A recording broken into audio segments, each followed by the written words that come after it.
Okay, we'll go ahead and call the meeting to order. Welcome, everyone. Roll call, Madam Clerk. Certainly, I apologize for just walking in. Trustee Ayazi? Here. Trustee Gutierrez? I'm here. Trustee McLaury? Present. Trustee Mayer? Here. Trustee Rosenberg? Here. President Clark? Here. I am here, and Logan He'll be late, but he'll will be here later. He's got that thing called school. keeps getting in the way. What's up with that? Okay. So, Pledge of Allegiance. Trustee Mayer, would you like to lead us? Ready, begin. I pledge allegiance to the flag of the United States of America and to the republic for which it stands, one nation, under God, indivisible, with liberty and justice for all. Thank you. Okay. I need a motion to adopt the agenda. So moved. Second. Second. Any discussion? All those in favor say aye. Aye. Opposed? Motion passes. Okay, public comment. I do not see any, Madam President. And we have public comments out front on the table. If anybody would like to comment now or anytime throughout the meeting, we welcome your input. Okay, the first item up is 2.01, and I'll read it. Consideration of approval of the proposed settlement and consent agreement pursuant to NRS 2410395 between the Nevada Attorney General on one hand and the Washoe County School District and 6 members of the Board of Trustees on the other hand, the terms of which have already been agreed by the Attorney General pending approval by the Board of Trustees. Upon such approval, this result in a complete and final resolution of the legal action filed by the Attorney General on September 2nd, 2014 in the 2nd Judicial District Court under case number CV 14-01875. Mr. Robinson, Mr. Malloy, welcome. Thank you, President Clark, members, trustees, and Superintendent Martinez. I'd first like to tell you the history of the negotiations. As you all know, you've given statements to the Attorney General's office. On Wednesday, the 27th of August, we were contacted by the AG's office, and they notified us that a complaint would be filed. They gave us a copy. It was an erroneous copy. One too many trustees were named. We had commenced negotiations to resolve the case the next day. Mr. Malloy met with representatives of the Attorney General's office and reached a tentative agreement that a settlement agreement, findings of fact, conclusions of law, could be agreed to in principle. It involved 6 different allegations, 6 counts. And when we returned, we prepared a settlement agreement that included findings of fact and conclusions of law, which is required by statute. Sent it to the representatives of the Attorney General's office, and they agreed to it, subject to it being brought before this board and approved. From that time until the morning of September 2nd, we contacted each one of you individually, explained the situation, got your temperature with respect to consensus for this, and we were in a position to tell the Attorney General's office that, subject to this public meeting, we had a deal. What we wanted to do, however, is confirm with the Attorney General's office that that would be a final conclusion of their investigation and the accusations regarding the activities of July 22nd. We received an email from the Attorney General's office on September 2nd. The Attorney General's office confirmed that if the settlement agreement is approved here today for the board and is signed by the 6 trustees, that this would be a final resolution of the Attorney General's investigation into violations of the open meeting law. With that confirmation, we then wanted to make sure that it got properly noticed and put on the agenda for today. The complaint was filed that morning. We were hopeful that we could simply resolve the issue with a settlement agreement rather than the filing of a complaint to the Attorney General. However, wanted it to be a formal finding and resolve with a settlement agreement, which will then conclude the litigation. The settlement agreement itself is sixfold.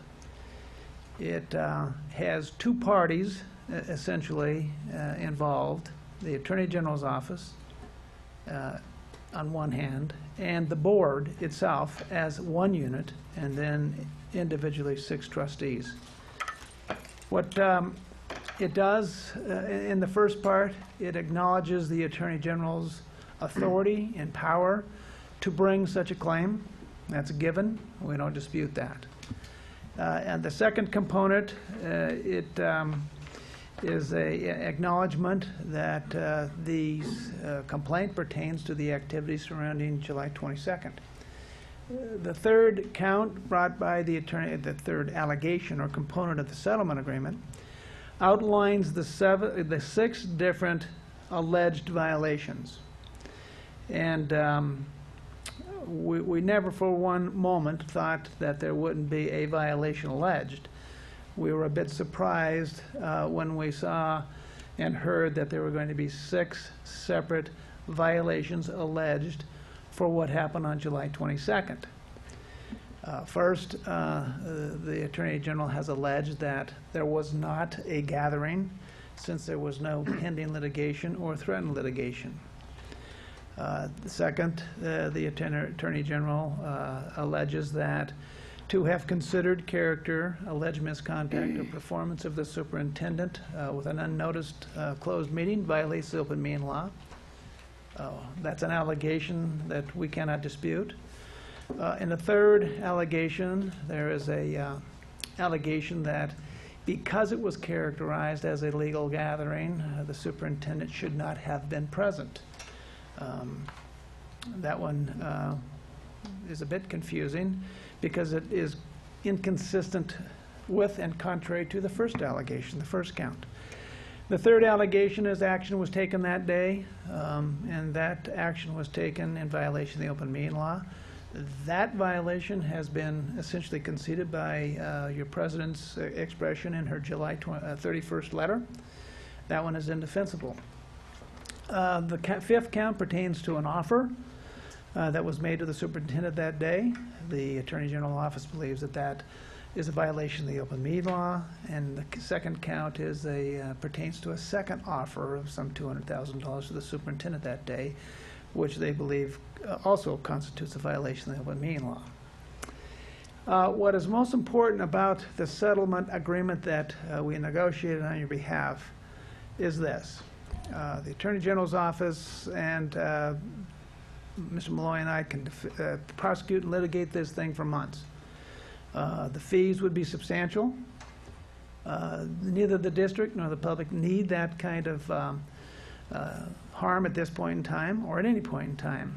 The fact is the open meeting law was violated that day, and so we were willing to negotiate a resolution that said, let's get this behind us. And we, the trustees, insisted on 2 things in our negotiations with the Attorney General's office. One is that nobody pay these fines except for the individual trustees so charged.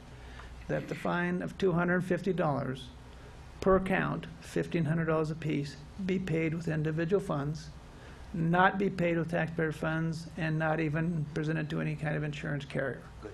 We asked for that, they have agreed to that, and we asked for that because that's what you wanted. The second component, paragraph G of the proposed settlement agreement, is another aspect that you asked us to put in the settlement agreement that the Attorney General's office did not request. However, they were amenable and agreeable to put it in the settlement agreement, and it constitutes essentially an apology to the public that these trustees and this board acknowledges that open meeting violations are first serious, that the public is deserving of trust and confidence in these meetings, and that this board and the 6 trustees, in paragraph G of the settlement agreement, indicate that they are remorseful, that mistakes were made, and they apologize to the community. And as your lawyer, I'm proud of the fact that you insisted that be included, and I'm flattered to represent you in that regard. I should tell you, in all fairness, from the standpoint of a litigator, that there are defenses that you are waiving by approving this settlement agreement. The statute under which the trustees have been charged requires actual knowledge of violation as and when the violations are occurring. That, to me, was a big issue with respect to individual trustees' conduct. However, given the fact that many of you have public service history on various public bodies, it's better for everybody, including the trustees and the board, including the Attorney General's office and the community, that that kind of defense be put aside, and that immediate and final resolution to this investigation occur immediately. What would happen now if you approve it is as follows.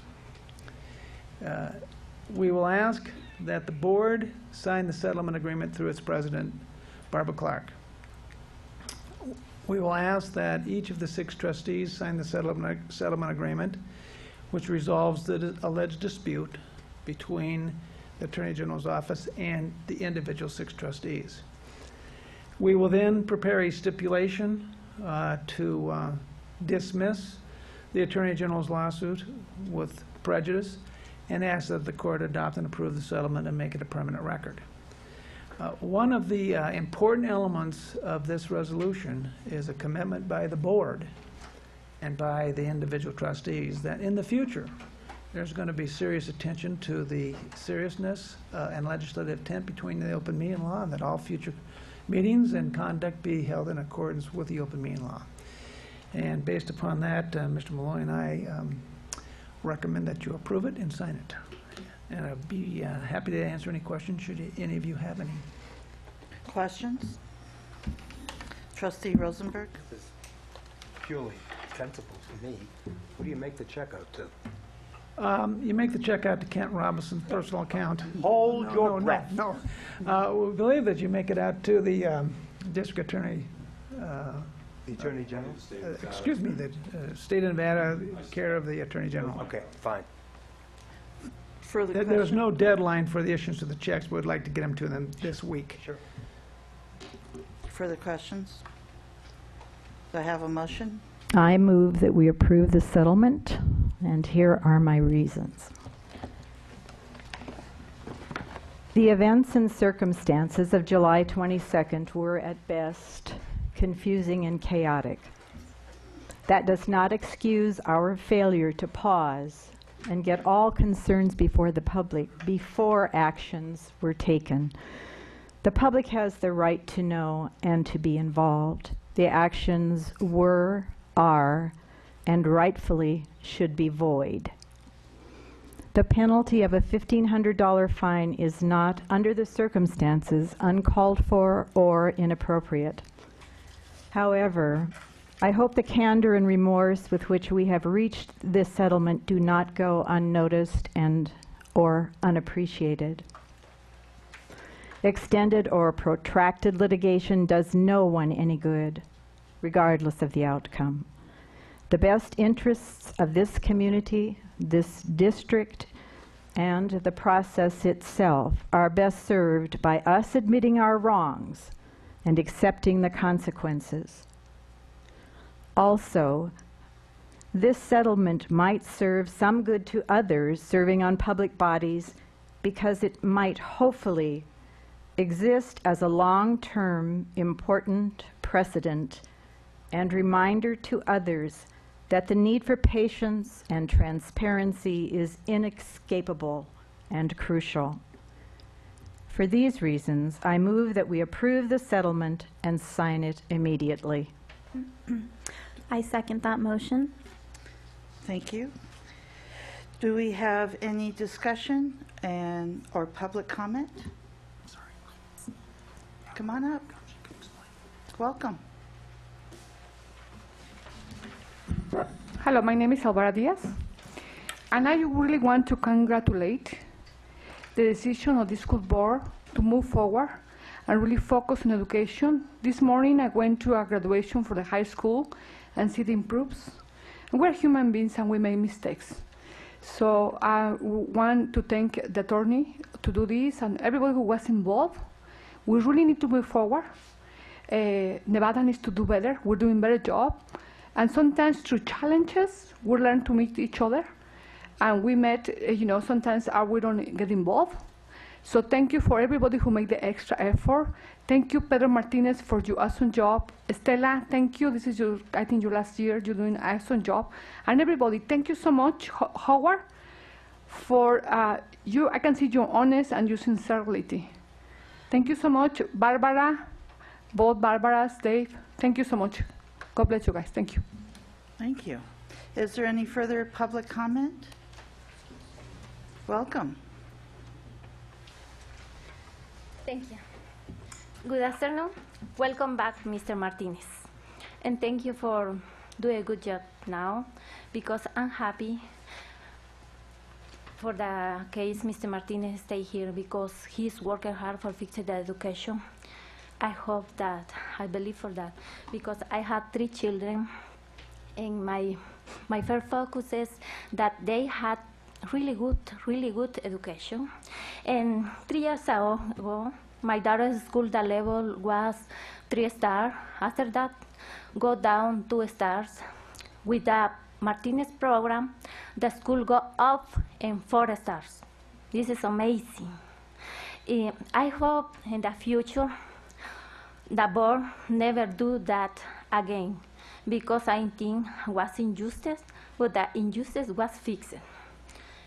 And the next time, when you will do something difficult or hard, the first thing you have to do is ask the community, ask to the parents, because the parents is the base for the children. I like Martinez program because his program is working a circle. A circle is school, parent, children.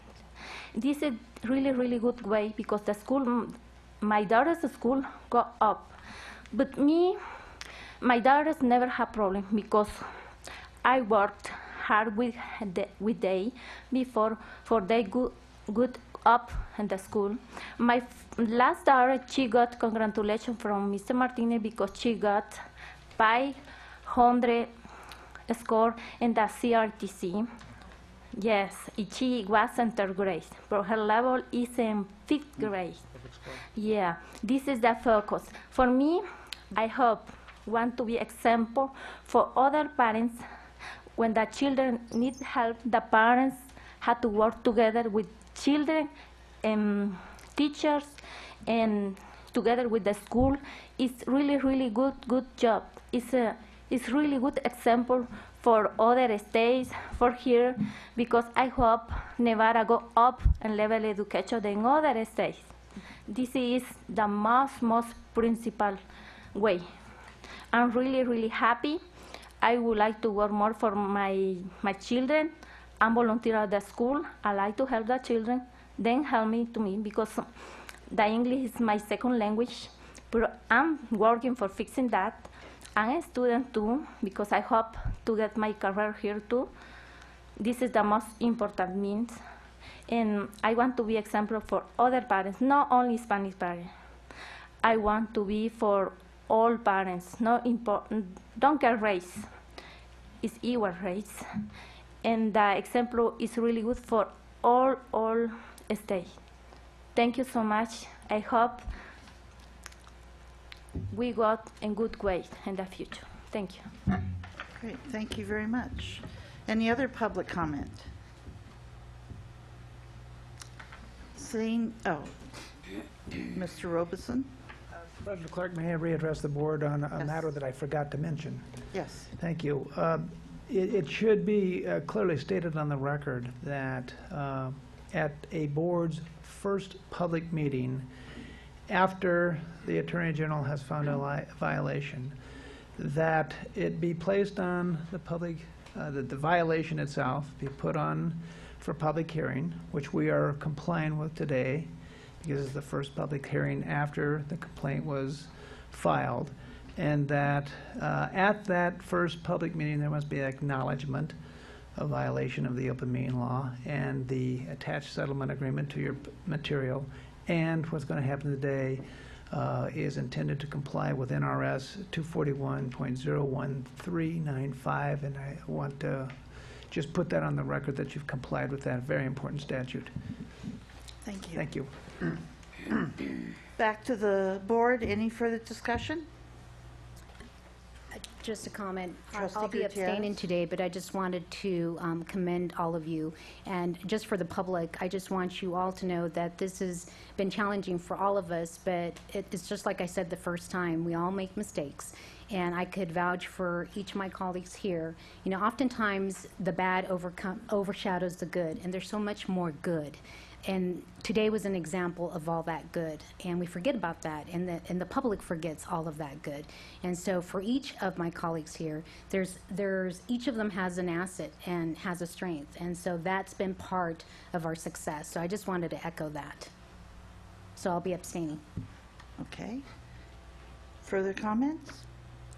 Seeing none, all those in favor, we have a motion on the table and a second. All those in favor say aye. Aye. Opposed? Abstain. And one abstained. Thank you. Motion passes. Mr. Robeson, is there anything else I need to say? There's nothing else you have to say. There's some things you have to do, and that is sign the settlement agreement so that we can get it to the Attorney General's office as soon as possible. Okay. We're going to take a 5-minute break to do so. Thank you.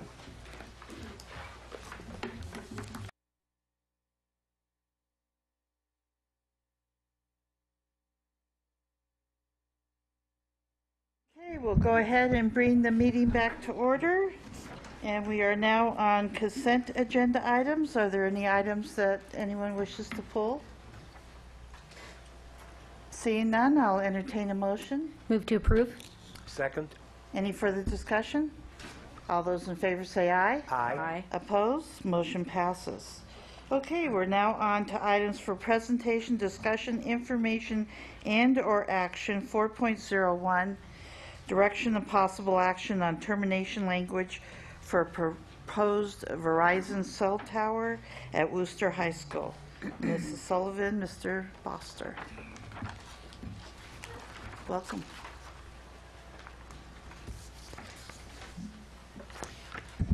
Good afternoon. For the record, I am Andrea Sullivan, Director of Procurement and Contracts for the district. I have with me Mike Foster. With Capital Projects. Hello. Hello.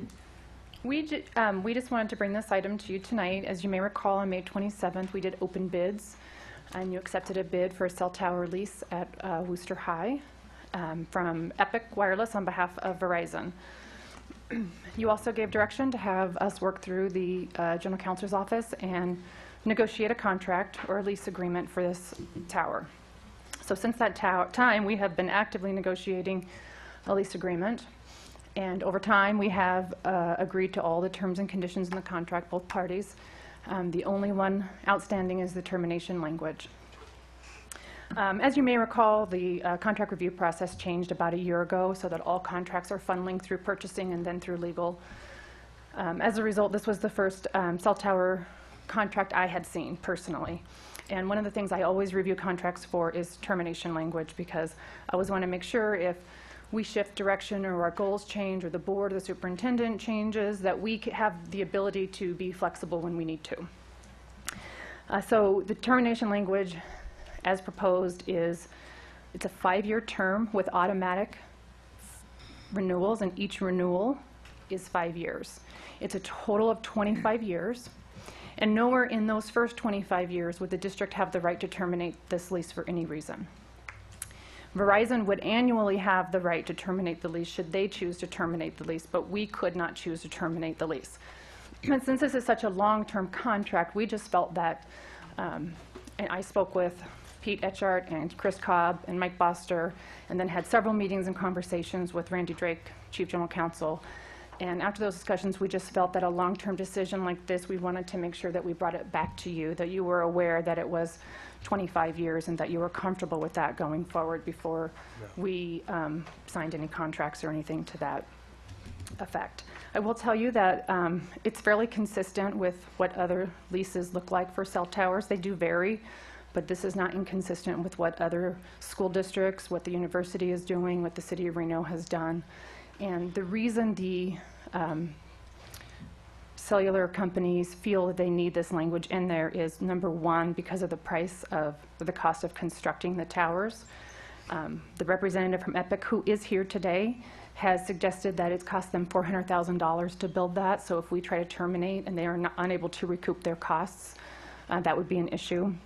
And the other is the integrity of the cellular wireless network itself. You know, if we just terminate and they have to remove that stuff, then the integrity of their towers are at risk. And so that's the rationale. We did propose a few different things to them as far as giving us some ability to terminate, but we haven't been able to agree on termination language. And so everything else we feel comfortable with working with Randy Drake. We just wanted to make sure that you were aware of and accepted the term of 25 years. And with that, I'll entertain any questions. Questions? Trustee Rosenberg? The 25 years thing, I understand what they're concerned about. Why not just give them a term of 25 years and have a termination that was agreeable to both of us? Well, we do have the language in there is a 25-year term, basically, but we don't have the right to terminate. And they want to protect their investment and their integrity of their towers, and so therefore they haven't been able to allow us any termination rights until the 25 years are over. Then we can continue to renew after that if we want to, but we would have one right every 5 years to terminate at that point. After the initial 4 or right after the first 5? After 25 years, then we have a right. And then if we don't exercise that right in the right amount of time, then it would renew for another 5-year term. So for all the other places that we have cell towers, what's our termination agreements with This those? language is consistent with our other towers. I bring this to you tonight because I wasn't involved in those and our contract review process has changed. And because this was the first one I looked at and I realized what the commitment was, I didn't feel like I should enter the district into that long-term commitment without direction or action by you. And if I may add as well, Mike Boster for the record, the district does have 12 active towers at 8 sites. We began installing towers in 1997. They're mostly at high schools. However, we do have one at our South Transportation Yard, Billinghurst Middle, and the rest are high schools.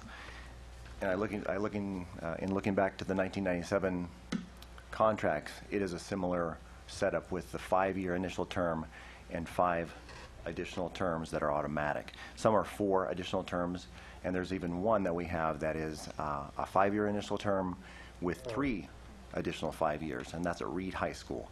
In fact, you'll see that coming next year because it's the first renewal opportunity, the first, I guess, termination opportunity we have for this particular tower, which is a Sprint tower at Reed. But we've had that for 15 years, and this will be our first opportunity. So the language that Verizon is proposing is consistent with what we have already. Trustee, I'm sorry. One more thing, I just wanted to make sure we all knew that there is revenue obviously at stake here. There is a $20,000 payment that Epic would make or Verizon would make to us. It's a one-time payment. There's also $1,750 a month lease, and there's a 3% escalation each year. So just to make sure that you guys have that information. Trustee Iazzi. Yeah, other than the fact that I think we should be charging them more, I think this is a good deal because it's not exclusive, correct? So if someone else wants to come in, we could give someone else, AT&T, another tower at the same place. That is correct, yes. So, they don't have exclusive rights to that property. Right, so it doesn't hurt us if someone else wants to come in. It's not like we have one pole that we have to put out for bid every 5 years. If someone wants to come in, they could have another one. And I could see why they wouldn't want a 25-year term, because who knows what technology, there may be no cell service in 10 years. There might be something else, whiz-bang thing that comes out. My only question on this is, if they terminate, I didn't see anything in here that they have to remove the equipment. No, it does. The tower itself is going to be our property. Right. It's going to be a lighting structure, The but rest they of will their remove equipment. all of their property, and that is in the contract. I think this is a fair deal for everyone. And Andrea, the 3%, I mean, let's not minimize the compounding of that 3%. Right. Yeah. I No, mean, it's a, I would have been more concerned if there was no increases in revenues and it was Right. flat, because by the time you get 25 years in today's money, you know, that it'll be almost zero. But with the 3% escalation, that is a significant amount of revenue coming in. yes. And in fact, in older leases, we didn't have that sort of escalation. We had just a flat rate that didn't have any escalation. So we've been doing a lot of due diligence on our most recent towers that we do get this 3% annual escalation plus some concessions from the providers.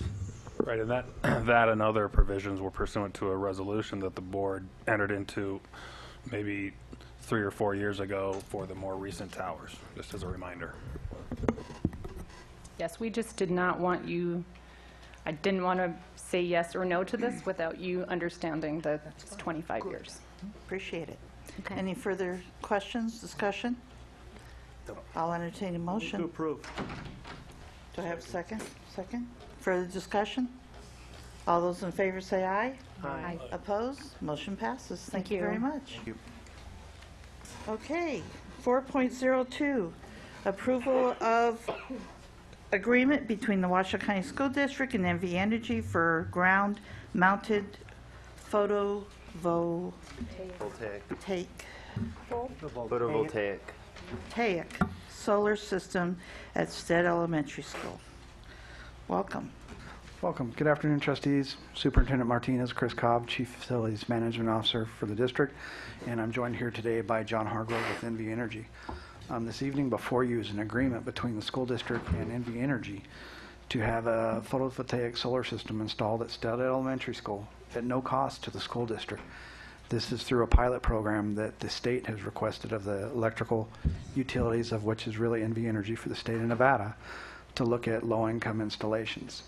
NV Energy, in looking at this, looked at opportunities at school districts throughout the state. We found a very viable site within Washoe County School District at Stead Elementary, because there's more than sufficient land to the south of it in the back that would substantiate enough room for a 125 kilowatt ground mounted system. With that being said, all cost, all design would be NV Energy supported, and with capital project staff helping and coordinating with the school district for the site installation, working with the administrator and through the process. I'd be happy to entertain any questions you may have, and Mr. Hargrove's here to answer any questions for NV Energy. Ladies first, Trustee McClure, then Trustee Mayer. Well, I don't know if either one of you, or you in particular, would recall that I think it was 3 or 4 years ago, we were looking at that piece of property behind Stead in relationship to some drop-off spaces for children, because they have tough area in which to drop children off. And I don't know what happened to that, but that was something that we were talking a lot about, and the neighborhood was in favor of that. Yes, Trustee McCleary, actually, I'm very fortunate. Mr. Gabika has been here for a long time. I saw And he has been very gracious in training me and bringing me up to date on a lot of things that have happened in the last 31 years, or 33 years here at the school district. One of these, this situation in particular, he brought it up. We've actually met with NV Energy. We've reviewed those plans, are actually designed and drawn. A lot of that, the reasons that was never built is there's litigation with the homeowners association behind there and what can and can't not be built in that area. That is still under litigation, so at this time we still cannot build those improvements. However, what we are doing is siting the solar system such that it would not interfere with that once that litigation is completed, so that we wouldn't impede on any possibility in the future of improving that access. Okay, so I misunderstood, because I've had ongoing conversations with Mr. Drake regarding this, because I still get ongoing calls all the time about doing that drop-off and pickup in the back, because of Stead is one of my schools. Yes, I so- live in Stead.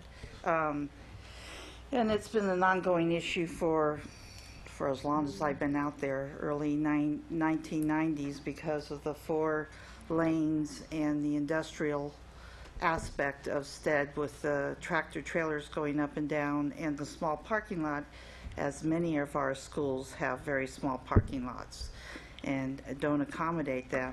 In fact, I just had an email 2 weeks ago reminding me about this and keeping it on the radar. So I guess I'm confused, if you could update a little Sure. bit on the legal aspect. Sure, the original litigation is complete because the case went up to the Nevada Supreme Court. The Nevada Supreme Court ruled in favor of the homeowners association against the developer. But that did not, the finality of that litigation did not have any bearing or have a ruling on the school district's right in connection with the homeowners association to access the back of the property. And until this point, we have not been able to reach an agreement with the homeowners association to access the back of the property.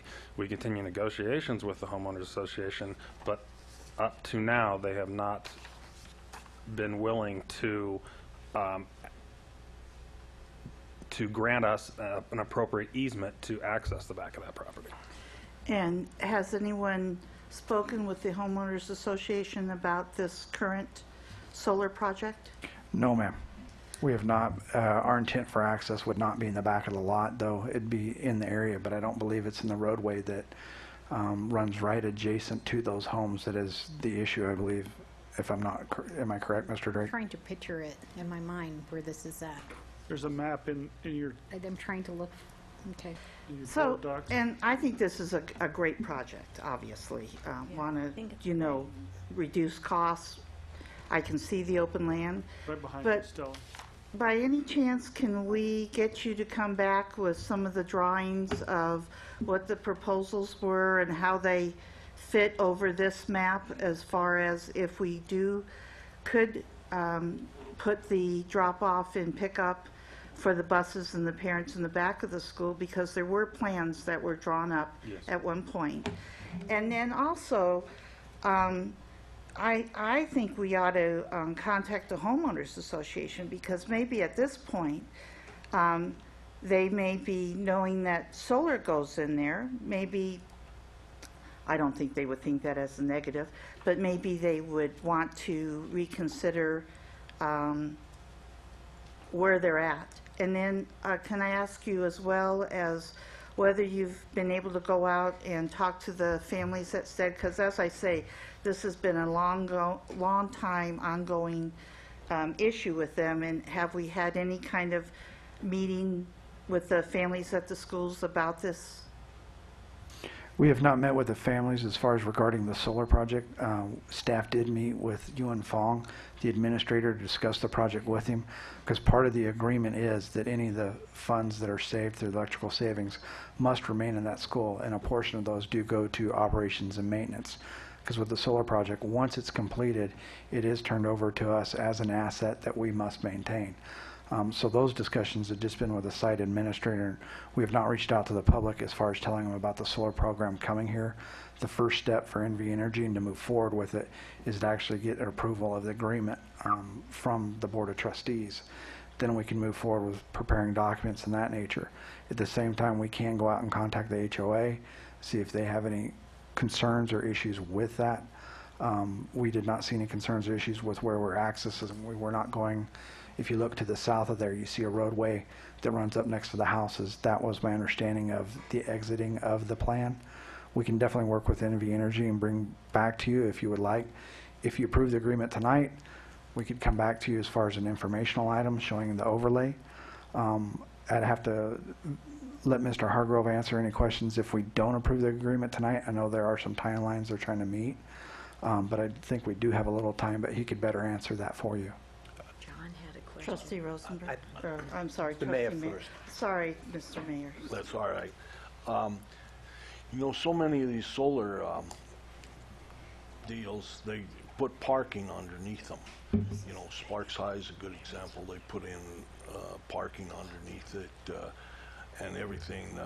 Why don't we look at maybe where we place this solar panel to put parking, and that would alleviate a lot of parking in front of the school, so that the buses and drop-off and everything could be in front of the school. The simple answer on that, Trustee Mayor, is cost. The program was created by the legislature in the last session, was turned into a program that the utility would implement by the Public Utility Commission. And one of the core principles of it is that we will try and get the most energy out of the least amount of cost. And simply put, the higher you put solar off the ground, the more expensive it is. So this is intended to be a very low-lying, sort of non-obtrusive installation. If you were to build a shade structure like Reed High School and others, the cost goes up very dramatically. And this program, since it's in essence free to the school, can't absorb that kind of cost. We are more than happy to talk to you about that. If you want to absorb the incremental cost, we're happy to work with you to accommodate that for the betterment of the project. Glad to have that conversation with you. And in answer to your question about the contract, we're happy to wait and continue to work on this till we get it right. We're not in enough of a hurry that we need to rush into it and get it wrong. Great. You know, there's a lot of cement areas between Stead and O'Brien that when I go out there, they're not filled with cars. And the thing that I'm thinking of is the faculty of the schools would use that to keep them out of the snow and everything like that. And that would open the front of Stead School, so the truck would just come in, or deliveries or school buses could come in and go out, because they can't do that now with the crowdedness of the parking lot. One of the biggest challenges would be finding that additional funding to come up with that, based on our status right now with capital renewal funds. But it's like these Reed High School, they had cement there for the parking all the way back to Alpha Sorensen, so they put it on the top. Sparks High, they put it on top of an asphalt parking lot. And I'm just thinking that maybe you could use some of that for that, and that would alleviate a lot of people parking in the front of the school would park at the side or whatever. The challenge would definitely be the funding at this time. With the limited capital renewal funds we have, NV Energy is currently changing the solar generations rebate program. It's going to be considerably different in the future than it has been in the past, where cost will be recuperated over 3 years. So I'm not sure how that would work. It would definitely need to be talked about if we're starting to veer away from the ground mount, where we're having to come up with a portion of the funds. That would. And I don't want to argue, but sure. What's the cost was okay at Sparks High? Well, I can address that for you if you'd like. The cost was, in the end, was slightly over $5 a watt. It's the unit that we measure these installations by. And the budget that we have in place for this project is all-inclusive, is $4 a watt. And so I don't believe we could do a shade structure for that cost, especially on the order of what they've done at Sparks High School. So we're somewhat limited by cost. If this site is not the appropriate location due to potential conflicts with the neighbors, or if it's not delivering the benefit that you want, we're happy to look at a different site. We're not married to this site. This one made the most sense from a very technical-oriented perspective.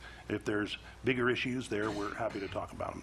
Well, there's really a bus drop-off issue at that school, no doubt about it. No doubt about it. It's one of the worst. Most of them have like a turnout or something because they've had the room. But there, it's very, very bad. So Chris, you may not know the answer to this, but so the site, the equipment that was, or NV Energy rep, the equipment that was put in Sparks High and Reed, did NV Energy cover that full cost? Or did the district have to participate? No, in that? the incentives covered a significant portion of that project. At the point that those were built, we were paying $5 a watt. Got it. And those installations were just over $5. So the district didn't have to cover that cost because through the plan itself, it was, whereas in this case, the district would have to cover the cost. So that's the difference between Sparks and Reed, is that we would have to commit funds, and in the other two schools, the program itself covered itself. Right. For the most part, yes, sir. I guess we're giving you a car, and you have to pay for the extra options. With this example. You gave us a fully loaded model before. Did you have your hand? Yes, please. And then Trustee Rosenberg, then Trustee McClure. What I'm thinking of is the educational benefit for this. I mean, we've got it right there. We're trying to teach the kids about what's happening now. They can see it, they can touch it, albeit carefully. we don't want the little darlings to get electrocuted. By the same token, I would think that it would have value far and above what we're saving as far as money is concerned. So I like the idea. What about putting these panels on the school itself, on the roof of the school? Would that do anything? Typically, we're trying to shy away from the roof type installations right now. Just creating more penetrations on a flat roof typically causes you problems in the future. That's true. Okay. Trustee McClure, then Trustee Ruggiero. Yeah, this school is also in my district, and I have grave concerns about doing this without having discussed it with the parents at the school, and then also making the outreach to the homeowners association. And it would seem to me at some point where this is truly a safety issue at Stead, is there not some way for, I don't know what the litigation involved at all, but it would seem to me that there should be something that would cover that safety aspect in relationship to the children in the school and the families that attend there. I don't know that, but I would like for you to be able to go and talk with everyone that is involved beyond just the principal who wouldn't know what happened there before either, and see whether or not we can come to some kind of agreement. I am totally in support of photovoltaic, because I understand how important all of that is. And I agree, Howard, that this is a tremendous, possible tremendous learning activity for our students, and to see the kind of use of this kind of energy. But I do believe that we need to go forward before we approve this with some kind of discussion with the homeowners association, the PTA, or parents at the school, and then see what information you gather from that. Trustee Ruggiero. I think this is a wonderful project, and I support it 100%. And I'm sure the principal is really excited too for the learning opportunities and the $16,500 to stay in his budget. So, you know, could we temporarily approve it based off of these things that we've talked about, the concerns, for you to? I mean, does it matter? Does it need to be approved tonight? And if we gave temporary approval based off of these certain conditions, and then you could come back to us, or is it okay if we put it on a? I think we can hold off, right? Yeah, I think waiting and taking the steps that you've outlined is a very appropriate strategy. When we brought this proposal originally to the school district, we did have a year-end 2014 deadline to have these constructed, and that would be, if we signed it today, that would be a tough go. That deadline has since slipped. We do have an end of 2015 deadline, but I think we have enough time to get it done. Okay. Yeah, and I think, Trustee, I think it is important to send a message to our parents that we want to make sure we get more input from them. And I know the parents are, I mean, Stead is doing some amazing things right now. And so I think it would be easy for our principal to get a meeting together with the parents, for Randy to talk to the association, get our I's dotted and T's crossed. And I would tell you that I do think this is one of the best schools to do it, because we have O'Brien right next door. We're trying to build a STEM academy between Stead, O'Brien, and North Vallis. And so to have this, you know, in their backyard, I think would be great. And what we can do is have a site plan kind of drawn up that shows what that bus drop-off was, what the intent of that flow was, and then where the solar array would sit with it. And then that way, for yourselves as well as the parents and the HOA, we could show them. Thank you for that. That's going to be my comment. I also support this project. I do like the idea of the parking, and I know maybe half of it we could use as parking, and how much that would cost, I don't know. I really like that idea. I really do. This could, this could open a dialogue with the homeowners association that has sort of been closed since the homeowners association succeeded in the litigation against the developer. So that's a very good thought. I hope that works. Trustee Iazzi. I bet you there's. Yeah, I'd like to see the plan, the site plan, but also the incremental cost and how much it would cost to raise some up, because this isn't just free to us, because the school district obviously owns this land that we could sell, and that has a value to it. So let's say that property's worth $100,000, and we're foregoing that money for $17,000 a year. But that's a cost. So for me, if we put some of this money into it, maybe the $17,000 a year, into paying for that incremental cost, so we keep that land for parking, which we need out there. I'm not saying we sell it, but there is a value to the land that we have to put on our side of the equation.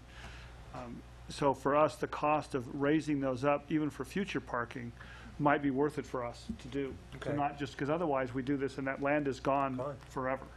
Just, I don't mean Please. to interrupt you, I apologize. That 16,000 in savings does have a couple of strings on it that keep you from doing that. The savings have to flow back to the students in the school.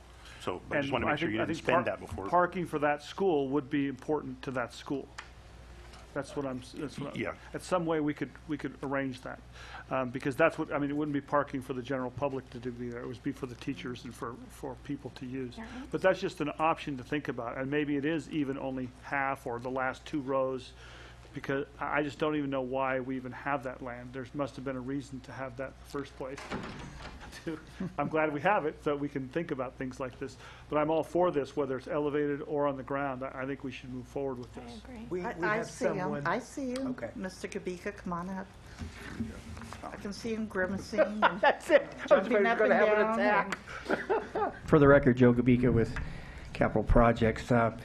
As Councilor Drake knows, I've been involved with that whole business with the Homeowners Association and the developer south of O'Brien and all the conversations for some number of years now.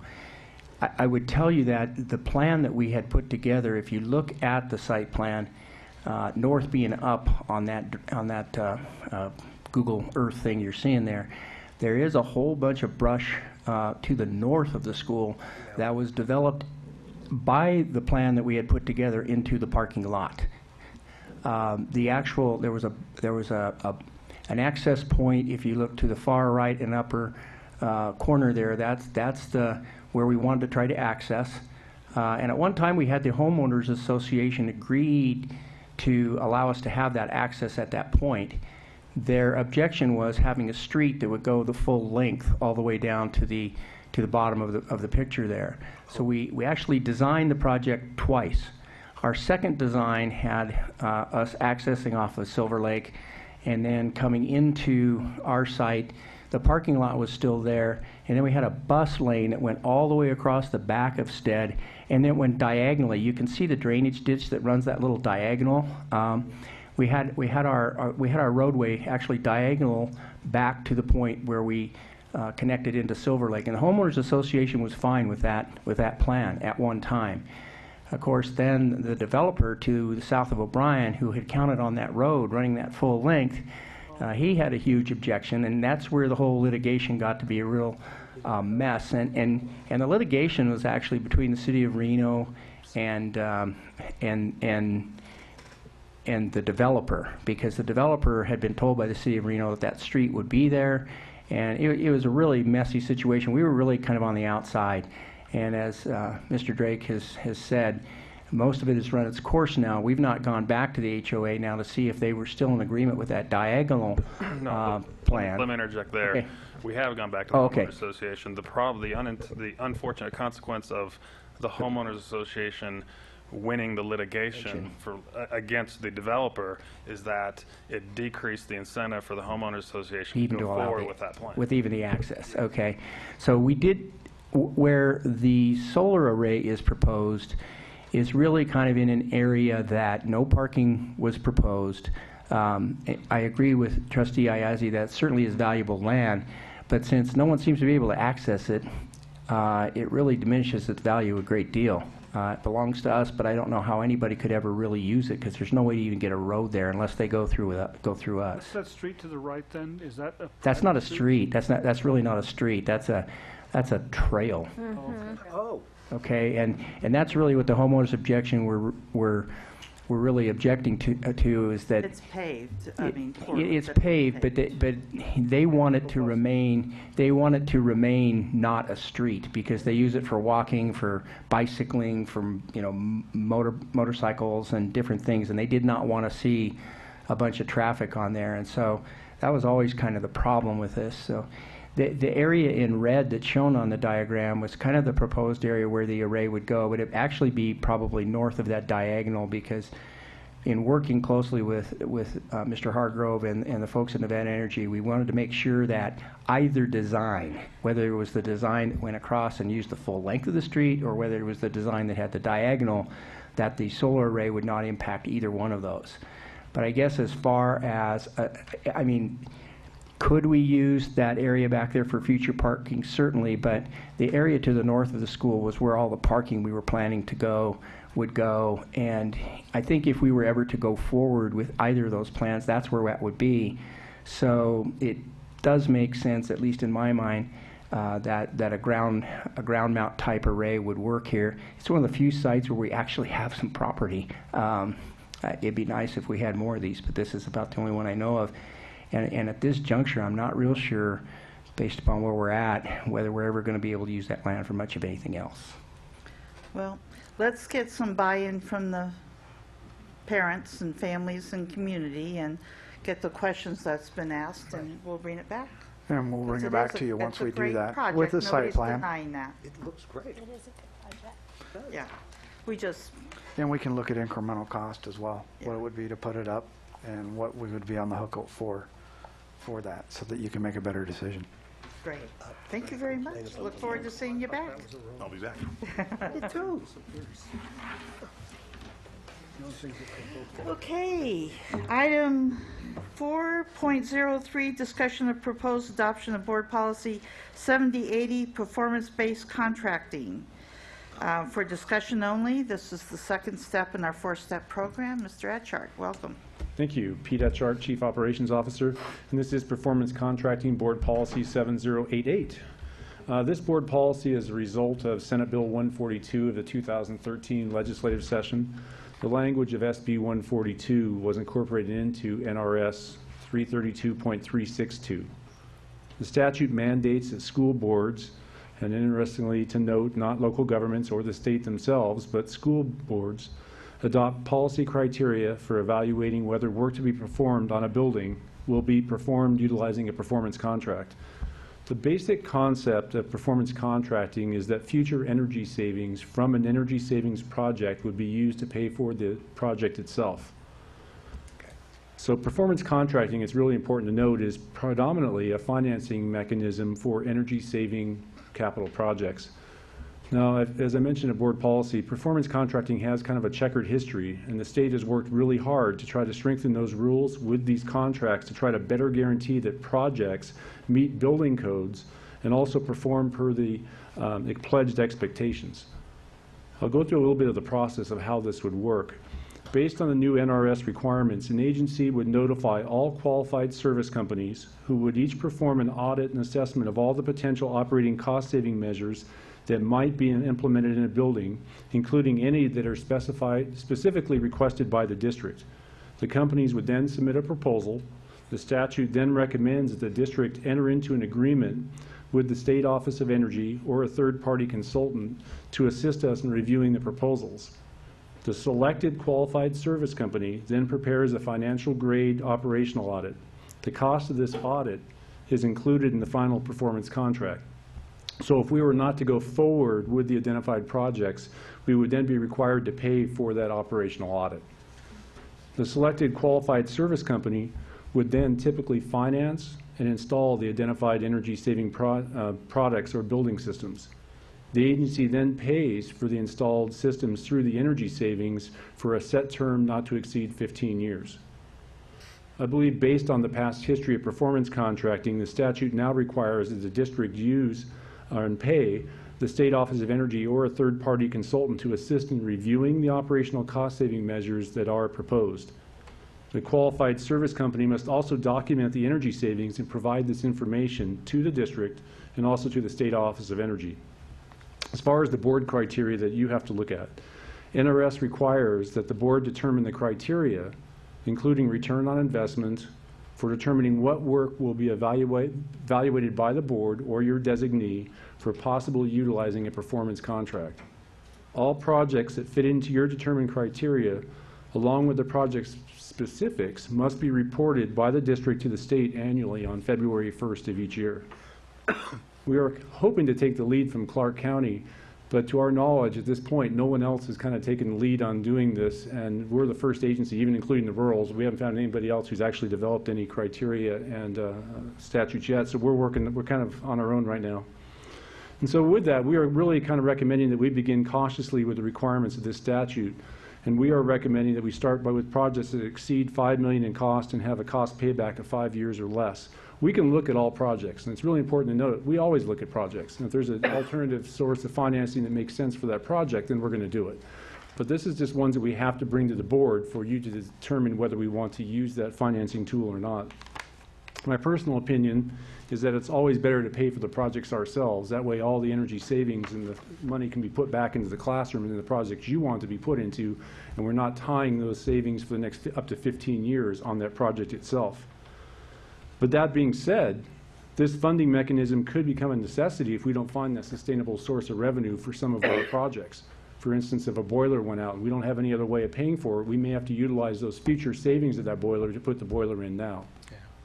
Yeah, With that, be glad to answer any questions. And just to add on one more thing, so one of the things that makes this a little bit more complicated for school districts is that, and especially for us, because we have a AA bond rating, which means that we can borrow much cheaper than most, not only than for-profits, but also most governments, because very few governments have a AA rating. And so the real comparison would be, can we finance in a cheaper way ourselves? Or, you know, is this going to be, so it would be very hard unless something happens in the market that's very crazy, or, as Pete said, just out of necessity of money, it would be very hard, frankly, to have the financing costs for doing something through the operating budget to be cheaper than what it is through capital. That's one concern. The other is the fact that right now we are seeing savings in utilities that we get through our capital expenditures. And what we do is we just use them to balance our general fund. We use them for our operations. So the challenge here is that if you lock yourself for 15 years, you can't do that anymore. So that's why we want to be cautious with this agreement. And as you know, everything has a cost. Nothing is free. Hence what Pete said about the additional consultants. But just know that, and things could change, but right now we have one of the lowest borrowing rates in the country because we have a AA rating. Trustee Rosenberg and then Trustee Ayasi. What is probably a dumb question, but I'll ask it anyway. This is not related to design build, is it? No. Good. Trustee Ayasi.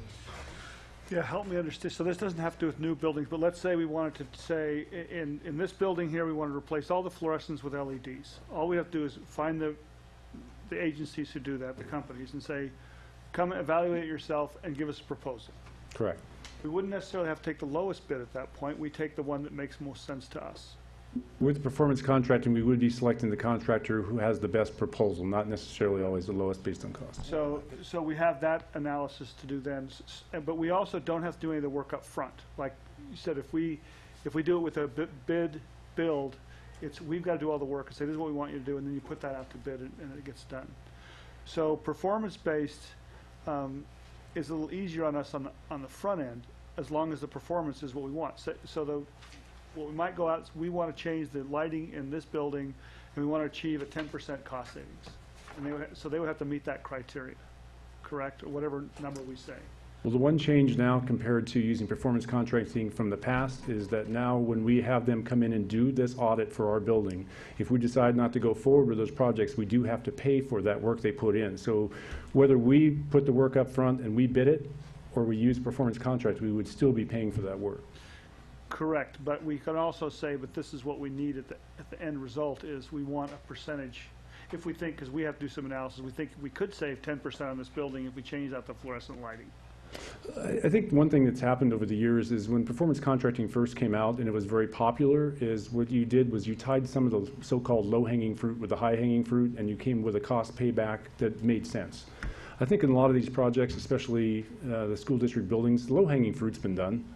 So the performance contracting gets a little tougher to have that cost payback compared to when it used to, when we were doing a lot of projects. And I know I was working with you in the city of Reno on a lot of projects like that. Now it becomes more, okay, let's look at the whole building, let's find anything we can find, and it has to be a little bit more creative. So tell me the scale at which $5 million would ever be done. Well, right now it probably wouldn't be done very often, and I guess it's one of the points right now. Why have the number so high? That we've got a policy, but it will never be used because we're never going to spend $5 million in any building we have. I guess I'd make 2 points to that. One is that I expect a lot of discussion to be had probably at the next legislative session on this. I think this was kind of I don't know how to really phrase it, but I'd say that they didn't even put this on local government, or they didn't even put it on themselves. The state government's not required by this.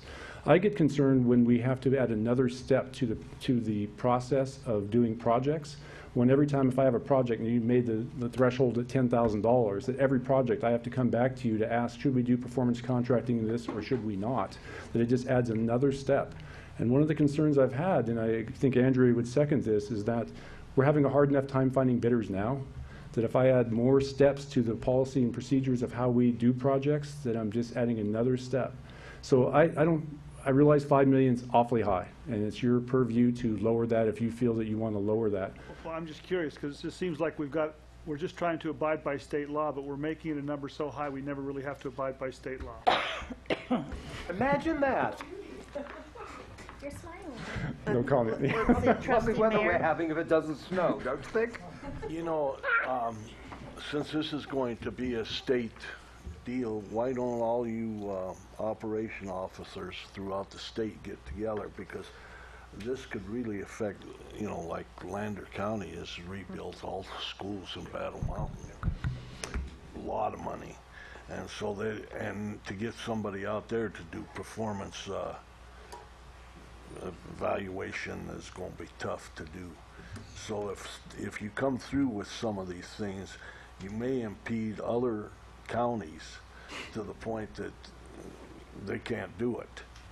And so I would suggest that we either through the Superintendent's Association or the Chief Operating Officers get together and figure this out, because I can see a lot of problems statewide, not necessarily with us, but statewide, because some of those projects in Cow counties get pretty expensive. We've had discussions with the other counties. I can't say with everyone, but Clark County especially. And like I said, they have haven't been putting this out really fast. They're kind of waiting to, I think, probably for the next legislative session.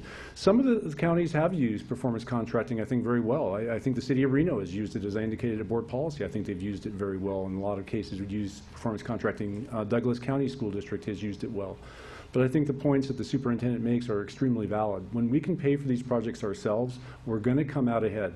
And I think it's just simple math. When you add a third party into any project who's bringing a profit motive in, and whether they're financing it and you're paying for operational audits and you're paying to make sure that this project does what it says it's going to do, you're adding cost to a project. And if we have to go to that route because we do not have the money to pay for projects, then fine. But I would say right now I would proceed cautiously with whatever number you want to set that limit at, and we will bring it back to you. You know, Go ahead. No? You know, like Nye County at Pahrump did a whole campus together. They put their community college, they put everything together, and they put it out for a bid.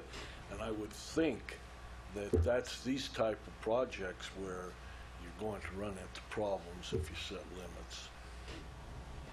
I think one of the other things, and correct me, Mrs. Anderson, if I'm wrong, that came out of when this was through the legislatures, is that they really want the savings to go back into capital projects and not general fund, which is an issue at times. So, Trustee Ozzie, and I noticed that we don't have that portion of it in our policy. Well, I think that it's good for us to start on something here, just to get it moving.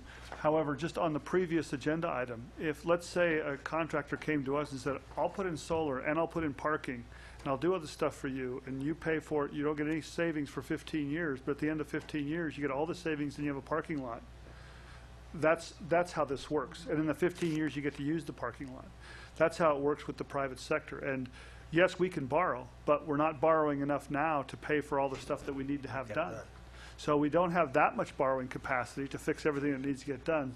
So for me, looking at alternatives, because I think the private sector sometimes is smart, they can figure things out, and if they can come get a profit motive and make some money, because even going out not in performance-based, there's a profit motive there, they can come to us and we can look at it. I don't know what that would be, but the previous example would be a perfect example. If they came and said, we want to do this. And I think what you said, Mr. Etchard, was that one of the barriers is that having to come back to the board and ask the question, should this be a performance-based contracting? And I'm not sure that's so onerous as to not be able to explore whatever options are when they come up. You know, I'm not sure that it wouldn't behoove us to, so let me ask this question. If we decided that we wanted to see what could come possibly out of having this and not have that $5 million, we don't know what the possibilities are, as Dave has indicated, of what might possibly come through to be able to get some things done that we don't know. So is it better for us to shut that door, or is it better for us to open that door and at least explore the possibilities, because ultimately the district has the right to say no, right? But, you know, right now, we're not restricting anything. They can come forward right now. Any project can be done through performance contracting right now. This is just saying I have to come to the board to say, can I do this project the normal way we recommend doing it, or do I have to explore performance contracting? Any contractor can come forward with a proposal to say, I want to put in solar and this and all the different projects, and here's the opportunity. Yeah, so just to clarify again, as Pete said, this doesn't stop any developer to say, hey, I want to use your land behind School X, and we like to build something, we'll pay for all the costs based on the savings. This does not prohibit that. This is based on our own internal projects that we right now are using our own financing for, because frankly, we'd rather keep the savings, and nobody's going to be able to borrow cheaper than we are. Well, let me ask you. Okay, wait, Trustee Rosenberg, then Trustee Mayor. What would be the downside of just coming to the board and asking? And you make a recommendation, so the board knows exactly what's happening. You have the option to do what you're recommending, no problem. It just adds, I guess, every project right now you do not see.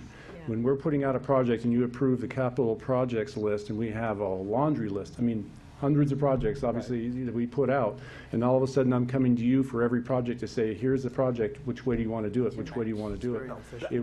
What I'm talking about is, if you are going to consider using this performance base, come to the board and just tell the board. Yeah, and Trustee Rosenberg, just for, if we ever, no matter what the dollar amount, if we were considering a project like that, we would bring that to the board, because that would require an agreement. This policy doesn't prohibit that. Okay. Trustee Mayor. Let's look at having a vocational campus over on Edison. And you want to go in with TMCC, and you want to go in with ACE High School and all this, but you said state they can't do this, right? And ACE couldn't do it. We'd have to do it piece by piece.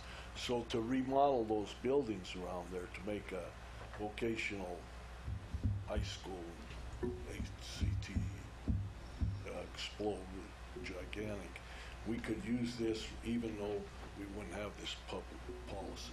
And the state could do the same thing. I mean, anybody can use performance contracting. The only thing this statute is saying is that we have to have a criteria when, whenever I exceed that threshold, I have to come to you and say, we looked at it, we decided not to do it, our recommendation is we do it the normal bid, you know, we bid it and we go build it, rather than use performance contracting. Any project, as Superintendent Martinez said, whether it's a state or local government, anybody can always use performance contracting if they feel that is the best course of action. So it doesn't restrict anyone from doing it. And this is really more about efficiency of just making sure that we can do all these projects. I mean, the problem is that if there's inefficiency, it's going to just slow down all of our projects. And the reality is, we're a large district. We have a lot of projects on the docket. I just want to see, we're just hearing this today. It's So, just discussion. okay, so is there any specific direction we want to give Pete regarding, because I keep hearing the same comments over and over again. So is there any, you want to give him some direction on how to do something, or do we want to do something? But we keep saying, let's. Are you on a time schedule? I am. And, you know, we don't Instead of get $5 to go million. on until 4 o'clock. Pete, Trustee Rosenberg. Instead of $5 million, pull it down to $1 million. That's fine. That's fine. And that's more than, that's more than reasonable. We just have done it over with. That would be a project like, Thank you. for instance, Worcester's Windows. We'd be looking at that and bringing it back to you saying, here's the project, here's the cost payback, here's our recommendation of how to do it. Well, I want to hear about all Worcester projects. We'll send them to you in an email. All right. Any further discussion? Okay. Thank you. We'll see you back next time. Thank you very much. 4.04, discussion of proposed revisions to Board Policy 1310, political activities in schools. Mrs. Anderson, welcome. Baby. See the baby now. Can't hide it anymore.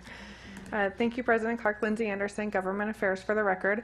I'm here with you today to talk about Board Policy 1310, political activity in schools. If you'll recall, I was here with you a few meetings ago to talk about the same policy. It went back to the Board Policy Committee, and we had a short discussion about it there. And it was your direction to come back to the full board for the discussion. So I'm here presenting, I think this is the third draft of this policy that you've seen. The questions that were addressed in the past were largely related to the incident or issue we had around signage in school. So on the page 3, number 8, you can see that we've made an additional adjustment around signage being approved by the superintendent or his designee, as opposed to that used to say district. Trustee Iazzi, I think you had some questions or some general concerns around whether or not we were being too restrictive around allowing our employees to run for office in other areas. We didn't get any specific direction around how we could loosen that up, but certainly prepared to have that discussion today. That's number 10 on page 3 around having employees running for holding political office. So I'm happy to make any changes to that area or any others that you see fit. And I'm in the same boat, I think, as Mr. Etchard. I'm for discussion only. So I'll be back before you a few more times. Lucky you. Lucky me. Hopefully, we better hurry up, otherwise it'll be somebody else. Oh dear. Okay, discussions, questions? Trustee Iazzi? Yeah, on number 10 again, running for or holding political office, like A3 says the employee will be expected to resign his or her position. Just to clarify, there are ors there, so they could do either of the first two also. Just to run for office? Why would they have to? Yeah. Why would they have to take leave, or who says they couldn't run on their off hours? If it were in the paragraph above, it says if there were a conflict with the activities that hinder the performance. And who's determining that conflict? Final approval at the district's sole discretion. Yeah, see, I don't think that's correct. I think that should be something that's dealt with on an individual basis. If there's union issues and contracts, that could be resolved around as the regular duties. If they're not performing their regular duties. We know that. Yeah, we know. Yeah, I think because if you don't like what somebody might be running because they don't like the way the school district's running. So what do you think that determination is going to be?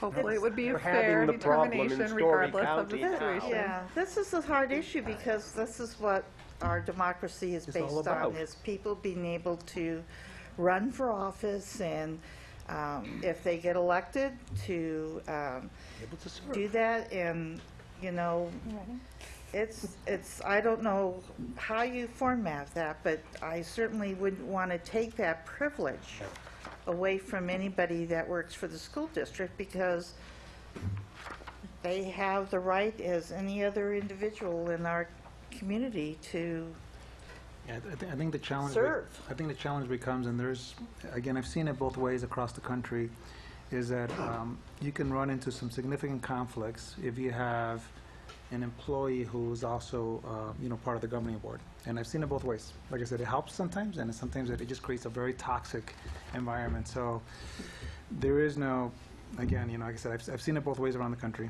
and I've seen success stories and very big disasters as well. Trustee Mayor, then Trustee Rosenberg. You know, this has been settled by the courts, and it's been a long time ago, but there was a fellow that taught at O'Brien that wanted to run for the school board, and he took it to court, and the court came up and said he could run, and if there'd only be one thing that he would have to do, and that is he would have to abstain when teacher's contract came before the board. Otherwise, he could go on anything, but he couldn't vote on the teacher's contract because that would be a direct benefit to him. And so it's been a long time ago, but he did take it to court and he did win.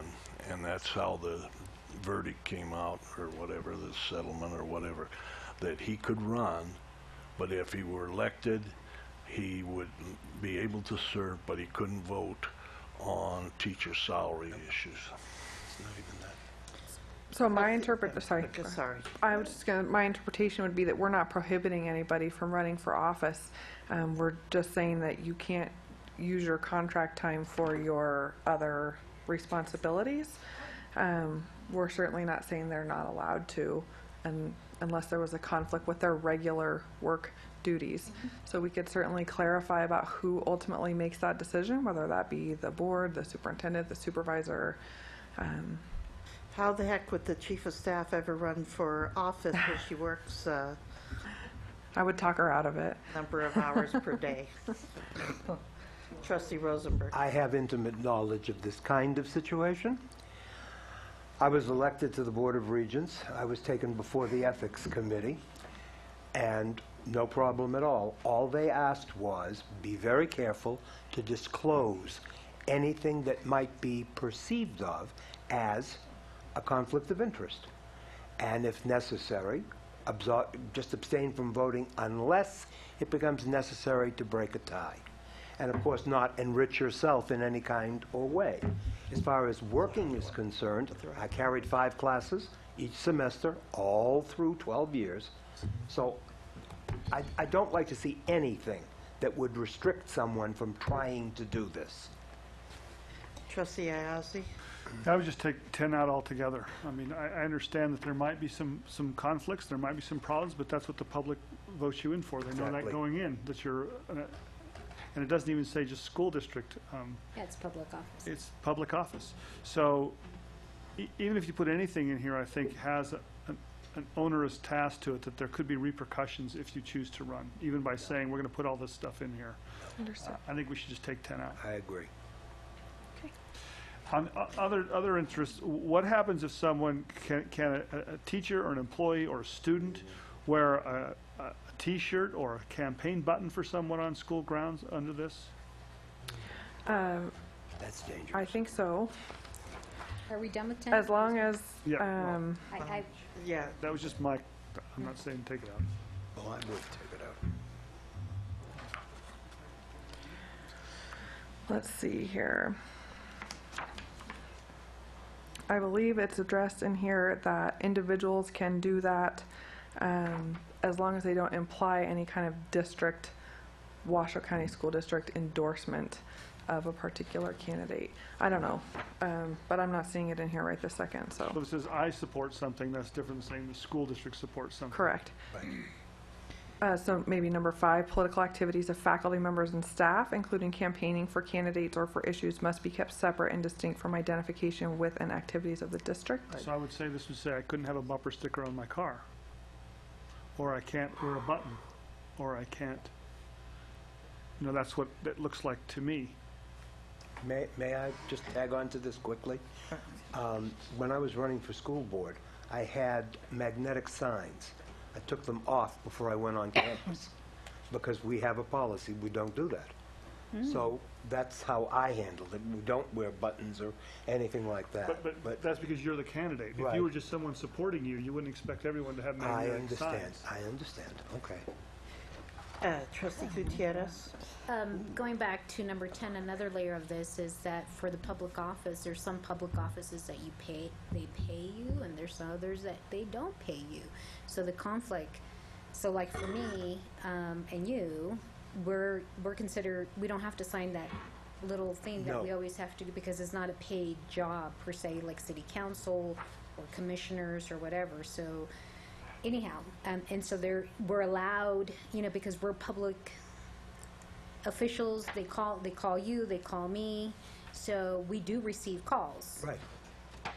But we don't get paid. That's because we don't get paid, and that's allowable. Can you move closer to the microphone and say that again? Did you guys hear me? I don't know, I think a lot of people missed that point. Anyhow, the other layer is whether or not the public offices, that office is paid. Like as a school board or a region, we're not officially paid. And so that creates another layer on that. I'm not too sure if we should remove it totally. There's a lot of bodies for TMCC and other government bodies that has something. I mean, I don't know if we need to get into all of the details on the bottom. So that's my comment there. One suggestion could be that we look at other language of other school districts, Yeah, I including think some of so. higher ed. So that way It we should don't. be general. Sure. Because Should be general. I'd be concerned about just taking it all out together. I agree. Yeah, I think we need to look what are other school districts and. I actually stole this from another school district, so this is one example. Trustee Mayor Deniazi. I think you've got to look at court cases too, you know, because Douglas County, they had a school teacher that ran for school board and was elected, and they fired him or whatever, and he went to court and he won in court, and then he went one day and quit, you know. And there's been several of them because, as Mrs. Clark said, courts look at it as a right. You have a right to run for public office, and usually they go along with the person and not the school district or the city or whatever. Because there's been cases where in the cities where people run for city council and get elected or something, and then they resign or something like that. But there's been a couple that took it to court and won in court. That's a good point. Trustee Iazzi? Yeah, to me, it doesn't really matter what other jurisdictions do in this regard. I think when we start hassling with what people's rights are as far as voting and running for office, I think we have to be as lenient as possible. Anything we put in here is a policy saying you could be punished for this. Yeah, well. Even if they perceive it as punishment, even if we don't think so, that is onerous and would dissuade someone, possibly who is critical, to run for office. And that's not what the policy to me should be. It should be sort of limiting it because we had an issue with someone having a sign in a ball field.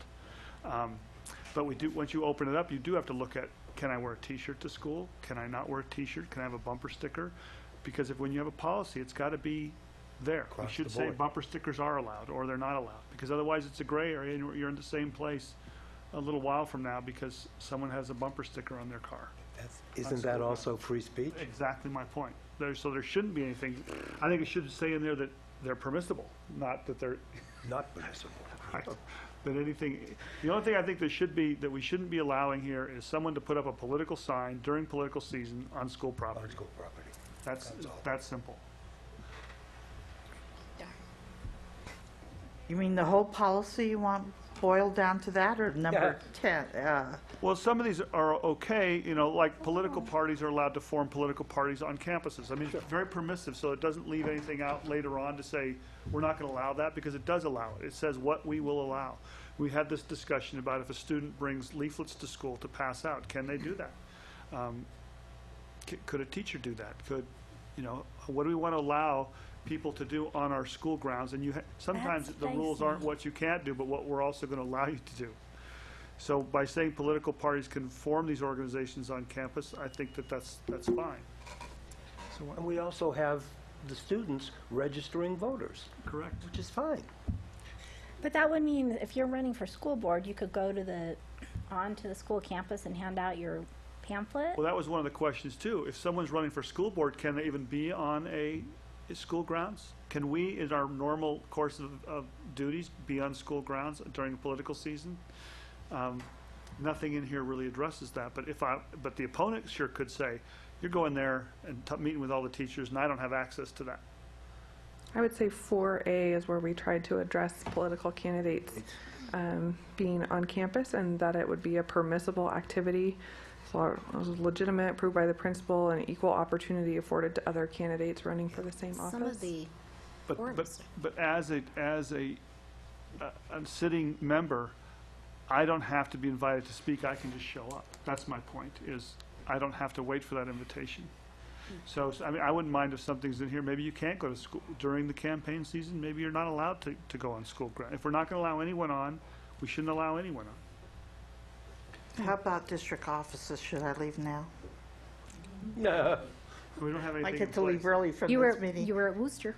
Yeah, I was at Worcester, that's right. Okay, well, it seems like we have. Trustee, another one. Trustee Mayor first. You know, several years ago, they had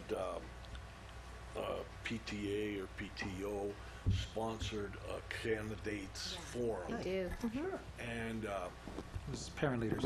somebody leaders. objected to it, and it ended up, I think, I don't know how it was settled, Parent leaders but still it was does settled this way, that as long as they invited everybody whose name appeared on the ballot for the offices that they were going to debate on, as long as they were all invited, that it was okay for the PTA or PTO to have a debate or an open forum. And that's IRS. PTA has always operated under that because you don't want to leave your, you don't want to lose your nonprofit status, that if you invite one, you invite all for whatever thing you're doing.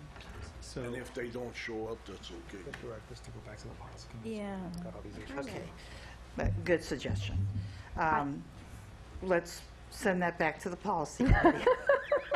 Okay. And maybe you can work on, some of, look at the, as indicated, some of We weren't able to the, vote on this. There wasn't a quorum. the Discussion, yeah.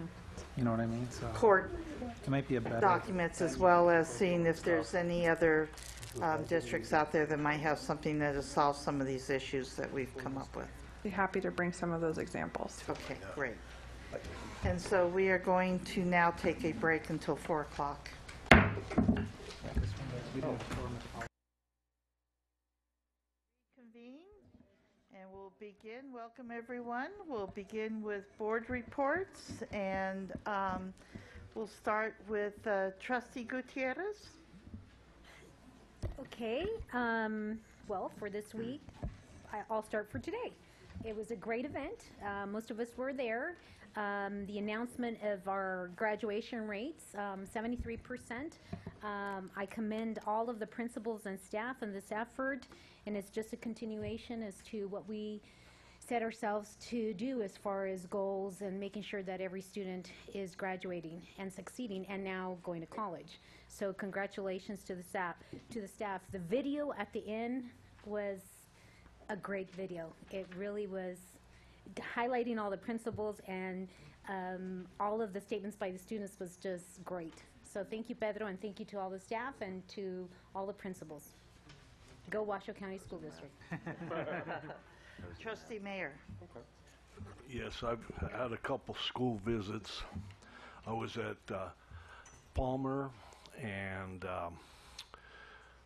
Duncan and Whitehead, and I was very impressed at Whitehead with the SWAS program they have there, with the 4 individual classrooms, and the kids were into projects, and they've only been in school 4 weeks, I think.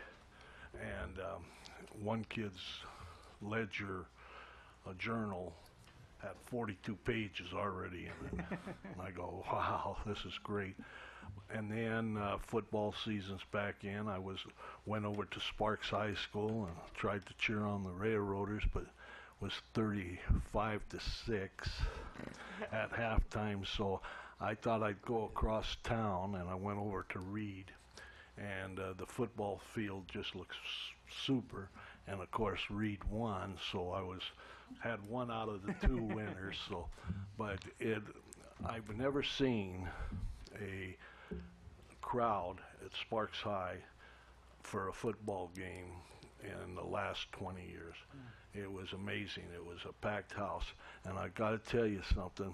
And I didn't know that Sparks Middle School was going to be here, but they had what was called Community Day, and they had the Sparks High Band perform with the Sparks Middle School Band and the Dilworth Middle School Band, and it just was fantastic. They put on a great show, and then as they were leaving, they all held hands and walked out. And I thought, man, it's great. And are any of you in band? Were any of you there? Wasn't that a fantastic night? Huh? That's great. Thanks. Thank you. Trustee Rosenberg. Trustee Rosenberg will pass because he's starting university and didn't have a chance to do anything else. Trustee Hayashi. Had a great 2 weeks celebrating my 40th anniversary, so thank you very much. Trustee McCleary. Pass. Student Representative Logan Carlson. I'm going to have to follow in two of the other trustees and pass. You're welcome. Yeah. Well, we did have a fantastic presentation today. Kudos to the Communications Department for the video, putting everything on. It goes very smoothly, but it's a lot of work behind the scenes. And so thank you to everybody in the Communications Department for making that event go very, very well. And of course, it's nice to see that our motto, every child by name and face to graduation, it's nice for everybody to see how much hard work it takes to get a child to graduation. It's not easy. It takes a lot of people dedicated to doing that from kindergarten, even preschool, all the way to high school. So it was nice to see progress, continuous improvement, and a lot more children who are ready to go out in the world and get great paying jobs and support me with Social Security in my old age. So it's great. Trustee Rosenberg. I'm sure this goes without saying, but I think we should say it. The graduation rate couldn't be what it is without some excellent teachers. And I think I speak for all of us when I congratulate them on doing a job that's not the easiest thing in the world to do these days. Absolutely. Thank you. Barbara. Trustee McCleary. Well, then I would be remiss in saying that it would never happen without all of the leadership in the schools, which are your principals, assistant principals, your deans, actually all staff. Everyone needs to work to make sure that all of our children get the very best education they possibly can. It takes, Trustee Gutierrez. Hi. I'm just saying that it just evolved. It was very special, and I don't know if it was just because this is my last little, what is it, graduation announcement. I'll still be invited, won't I? Yes. Yes, okay. But it was very special because it took me back, that ESL student took me back to my time. And so it was very meaningful for me. And to see, one of the items for me when I ran was, making sure that we're looking at every student, especially the ELL, the growing population. And for me, it just took me back. Yeah. So it was very special.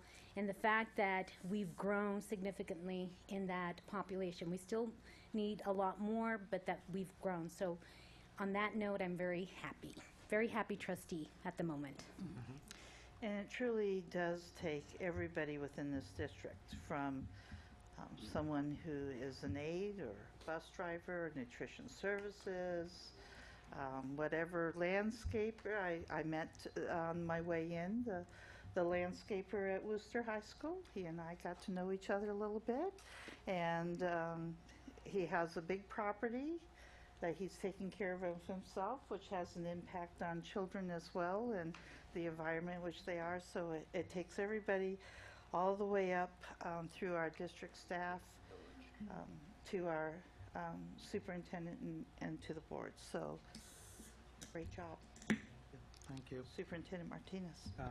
So just for the community, just to summarize some of our amazing results today.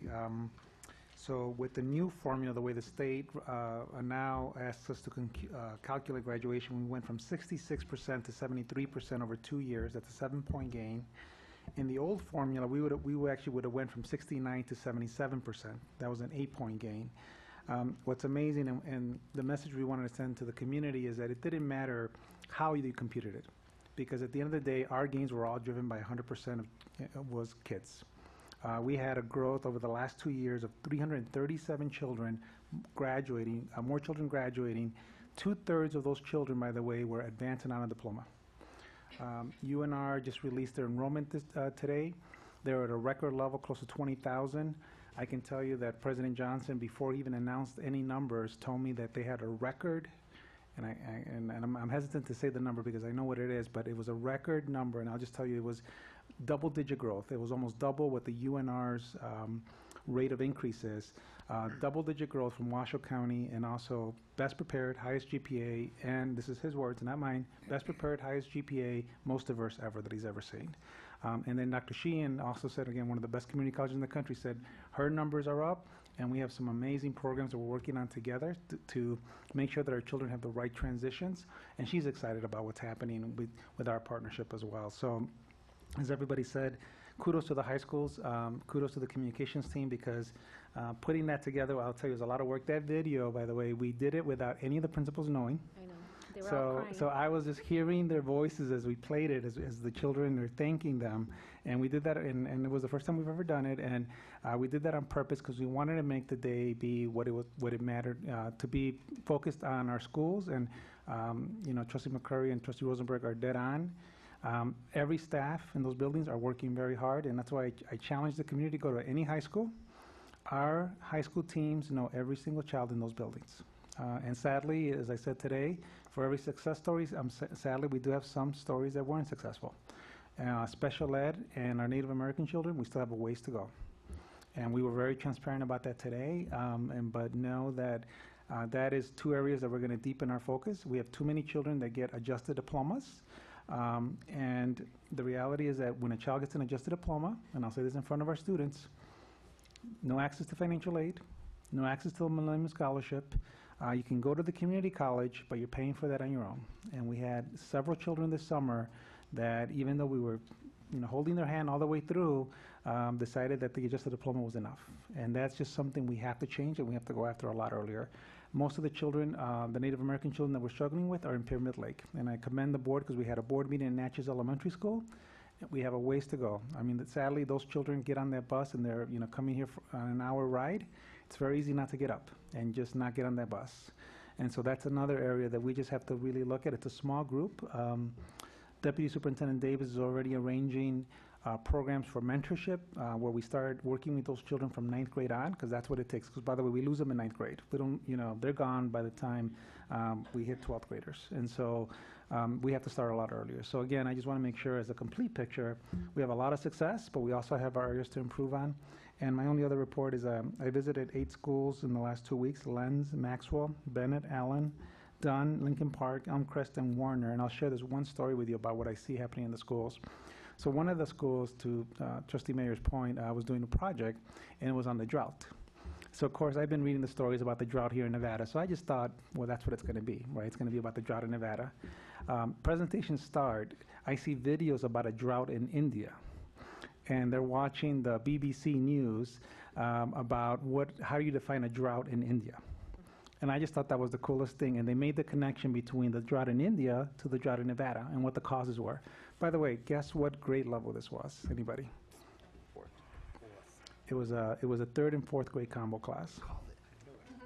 So that's what's happening in our building. So I just want to make sure everybody knows that that's what we're doing. And last thing, thank you. Tom Sosinski can answer any questions, but by law I have to read something. It's related to one of our short-term bonds that we took out. So let me just read this, and then if the trustees have any questions for Tom, he'd be happy to come up. Attached is the approval letter for the medium-term financing we're going to use for security software. To complete the legal requirement, I need you to state in your, sorry, this is Tom saying me. I need to state that we have received the Department of Taxation's approval for this item, and that the board did approve this item, by the way, on July 29, 2014. So this is an item you approved in a previous board meeting, but we need to put this as part of the record, President Clark, that I have read this statement and that it would be part of the minutes.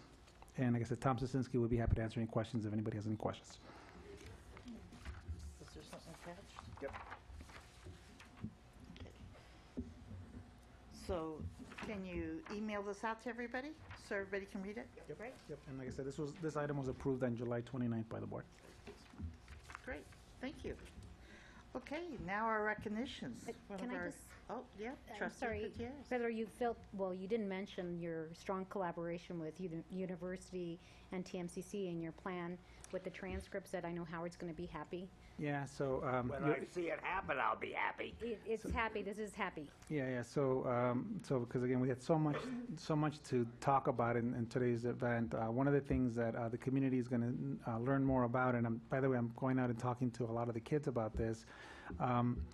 This year, for the first time, we have, with parents' permission, UNR and TMCC reviewed over 4,000 transcripts of our 12th graders, so that our children will know ahead of time, and I'm saying this for the middle schoolers, our students will know ahead of time whether they've been accepted at UNR or TMCC or both, without even applying.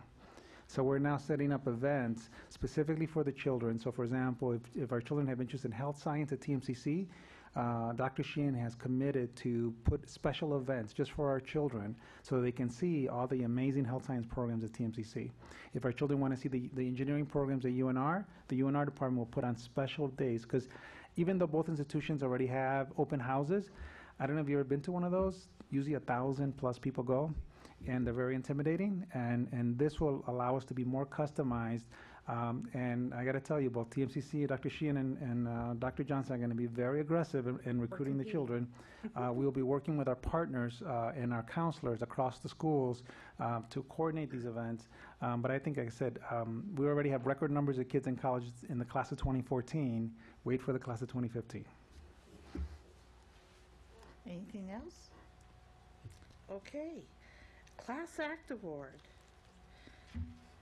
Mai Tai Castro. Welcome.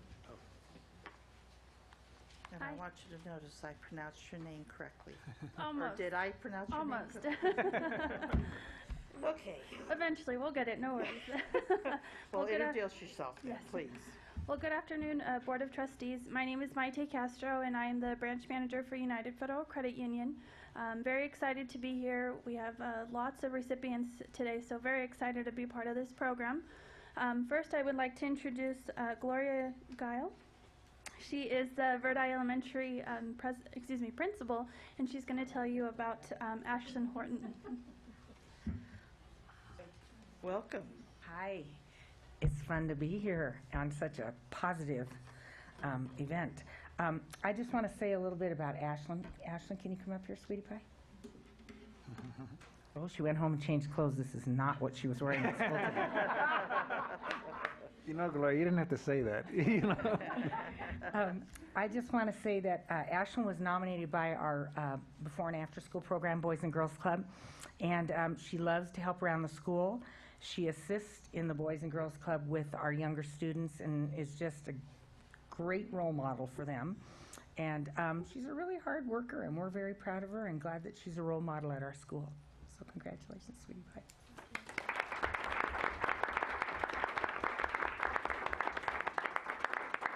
So, Ashlyn, tell us a little bit about yourself and why you enjoy volunteering.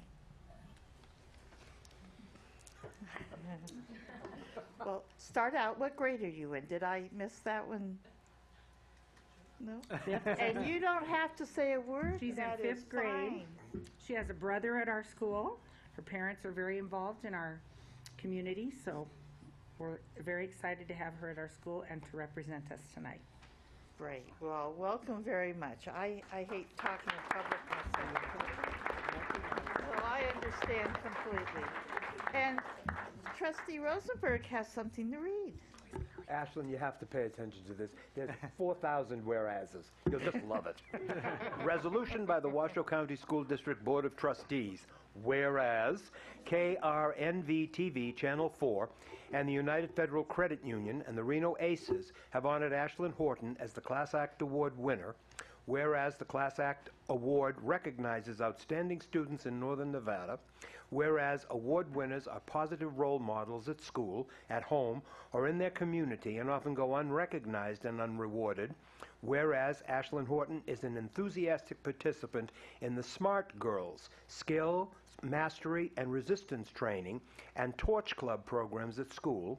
Whereas Ashlyn is extra helpful with the kindergarten students. Whereas Ashlyn is a willing teacher's helper and is greatly appreciated for her assistance in setting up for programs, cleaning and decorating the schools. And whereas thousands of Washoe County students exhibit dedication, hard work, positive attitudes, and community involvement. However, Ashlyn Horton stands out as an outstanding student. Now, therefore, in consideration of the above, the Washoe County School District Board of Trustees does hereby recognize Ashlyn Horton, Verdi Elementary School Class Act Award winner, dated this 9th day of September, 2014. And does Ashlyn have family or anybody else here with her today? Yes. Her dad's here and her grandparents. Wonderful. Well, come on up and let's take a picture. All your family, come on up too. We want everybody in the picture. Family, welcome. Thank you. This is the brother. Hello. God, I gotta get out of the way. Don't get me. Well, so we probably move chairs out. Yeah. Okay.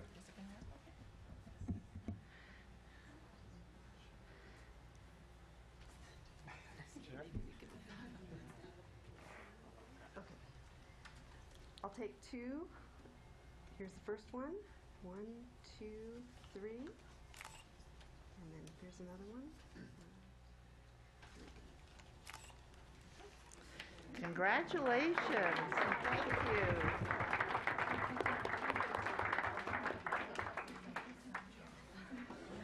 Okay, next we have our Class Act Award. Mai Tay. There we go. Get it You'll be back seeing in. me a lot today. Welcome again. Thank you. I would like to present Erin Lane. She is the principal for Lemon Valley Elementary School, and she's going to tell you about Emma George. Great, welcome. Hello, board. Nice to see you guys today. I am Erin Lane, the principal at Lemon Valley, and I would like Emma George to come on up, please. And she's in her uniform, so this is actually what she did for today. Anyhow, Emma is in 6th grade, and she was nominated because of her she's a helper to everyone. She was part of our student leadership team last year, hoping to be part of our team again this year, and I know she will be. She's at every single event at the school. We had the Swan Lake community cleanup this last year. She and her parents were active participants in that, and they were out there helping us clean up Swan Lake, so thank you very much. And then we had our Winterfest, and part of the Winterfest is a silent auction, and Emma outbid Mr. Swanberg to be principal for the day. So Emma was my help for the entire day, and she was just on the go with me all day. We were in the classroom. She was helping pass out leaping leopards, helping do the food drive because it was around the holidays. And she finally said to me, Miss Lane, do we ever sit down and eat lunch? I forgot about that part. So anyhow, we sat down and had lunch, but Emma is a class act because she's just a great kid. So thank you.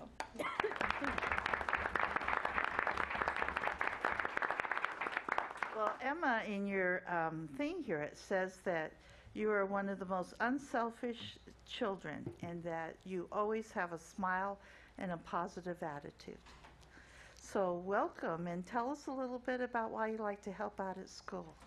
Why I like to help out at school is because it's one way for me to make friends with people that I haven't known before. Great. Awesome. That is very nice. That is very good. And why do you like to help people? Because I can learn more when I help them, and they can learn more when I help them. Well, you have learned a lot of lessons that it's taken some of us, me in particular, a long time to learn. Excellent. Well, Emma, do you have family or here that you would like to introduce? Yes, my Piff, my teacher, and my mom and my dad. Wonderful. Well, stand up.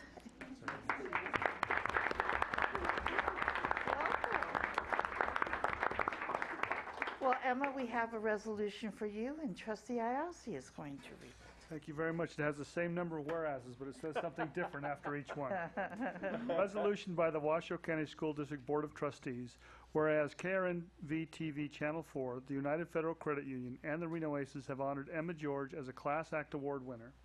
And whereas the Class Act Award recognizes outstanding students in Northern Nevada, whereas award winners are positive role models at school, at home, or in their community, and often go unrecognized and unrewarded until now, whereas Emma George lights up any room with her unselfish ways, positive attitude, and smiles, whereas if anyone is having a bad day, Emma goes out of her way to find a way that she can help improve his or her day, whereas Emma helps others in many ways, from cleaning to helping with homework, and whereas thousands of Washoe County students exhibit dedication, hard work, positive attitudes, and community involvement, however, Emma George stands out as an outstanding student.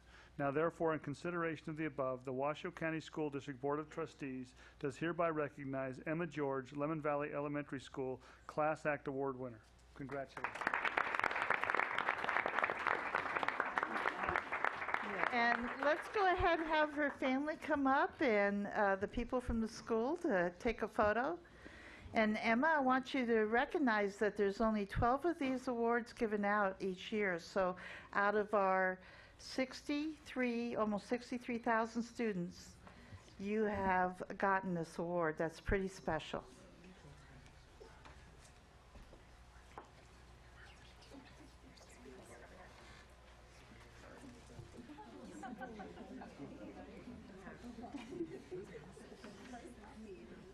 Okay, 1, 2, 3, and I'll take another one. 1, 2, 3. Congratulations.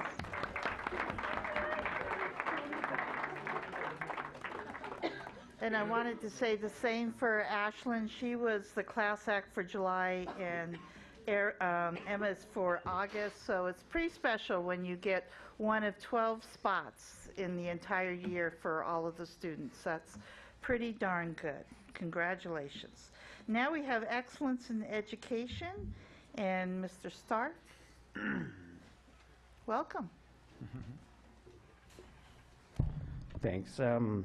Sorry, I'm just gonna, I don't know who Mr. Stark is, but Oh, that's all right. Introduce yourself. I'm my name sorry. is Ben Steele. I'm a branch manager at United. I'm just here to break up the Maite Castro show here. So, yeah, I know. Just want to thank you guys for having us here. We always enjoy coming out and doing these presentations and then coming in front of the board. As you said, there's only 12 that we do every year, and so for the students that receive those awards, there's always great teachers that are behind them. So I'd like to introduce Tammy Hart from Spanish Springs High School to introduce us to one of those great teachers.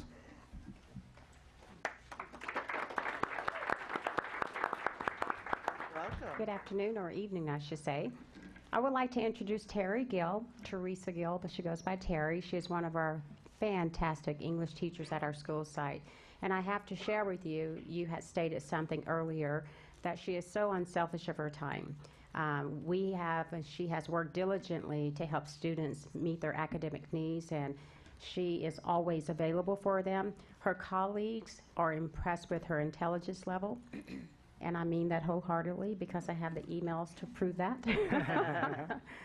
But she's quick to develop the necessary bonds with students in order to develop the relationships, so they are very trusting. She is one of our stellar teachers, and we really respect what she has brought to Spanish Springs High School. So Terry, thank you very much for all that you have done and will continue to do for us. Yes, you do. You Gotta come up. Okay, so Emma can do it, right? You're not going to That's right. Could I add something as well?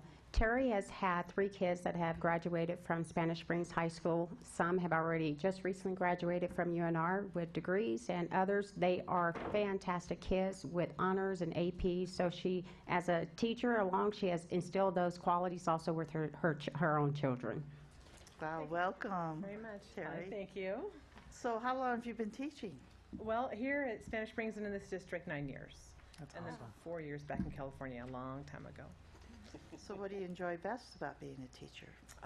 Working with the kids, of course, it's awesome. You know, you just I don't. It's hard to explain. You know, it's an intangible thing, but it's just wonderful to have relationships with them, to help them, to figure out what it is they need. It's kind of like a neat little strategy game, you know, to see, okay, why aren't you reading? Why can't you pass your proficiency? What do I need to do? It's a challenge. I like that. So. I would imagine it is a challenge Yeah. each and every day, and thank you for taking that up. Well, thank you. Do you have anybody in the audience you'd like to introduce? I don't. My parents just drove to Montana today. My kids are in Florida, so I don't know. But I have Tammy, and that's awesome. That's right. Well, you have this whole room behind you, so. Thank you. There you go. We're all in favor of you. And Trustee Ayazi has a resolution to read. Yes, I do. Okay. The resolution by the Washoe County School District Board of Trustees. Whereas KRNV TV Channel 4, the United Federal Credit Union, and the Reno Aces have honored Teresa Gill, who goes by Terry, as an Excellence in Education recipient. And whereas teachers are the cornerstone of Washoe County School District's mission. Whereas Mrs. Teresa Gill, who goes by Terry, is an exceptional English teacher who is extremely dedicated to her students. Whereas Mrs. Gill is very involved with the school, serving on multi-tiered systems of support team, teaching an HSPE reading prep class to help students pass the proficiency exam, and team teaches a world cultures class. And whereas Teresa, who goes by Terry, goes above and beyond to help her students succeed. And whereas excellence in classroom instruction and thoughtfulness towards students and their families should be recognized and valued throughout the community. Now therefore, in consideration of the above, the Washoe County School District Board of Trustees does hereby recognize Mrs. Teresa Gill, Spanish Springs High School Excellence in Education winner.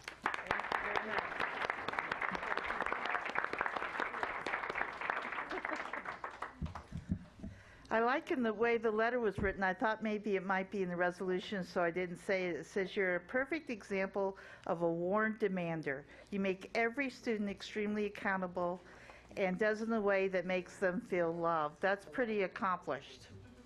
So thank you very much. All right, 1, 2, 3, and here's another one. 1, 2, 3. Thank you.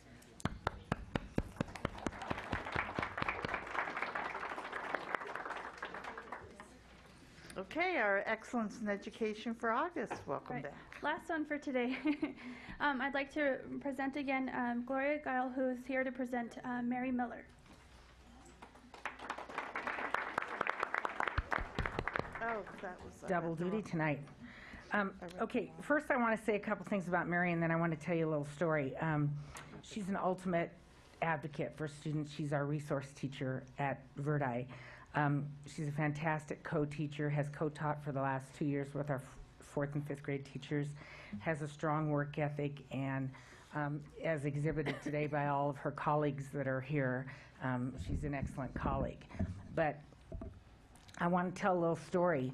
At the end of the year last year, the end of May, I was having a mental breakdown day, you know how you have those? And I walked into Mary's room, and she had 3 third grade boys in there. And they said, you know, how you doing, Mrs. Gall? And I said, oh, I'm kind of having a rough day. I could use a hug, right? So they came over and gave me a hug. And then as they were leaving, she said to them, go put your points on your little sheet. And they walked over the wall and got points for working hard in her class. And then a little bit later in the afternoon, I see one of the boys. He's coming through the cafeteria. He goes, Mrs. Galler, are you having a better day? And I said, yeah, you know what? I think it's a little bit better. And he goes, well, if you want to have a really good day, have Miss Miller give you some points. So it kind of speaks to the importance of teachers, not just Mary, but all teachers, and how different students are motivated by different things. But Mary does an excellent job, and I'm going to invite her up here right now.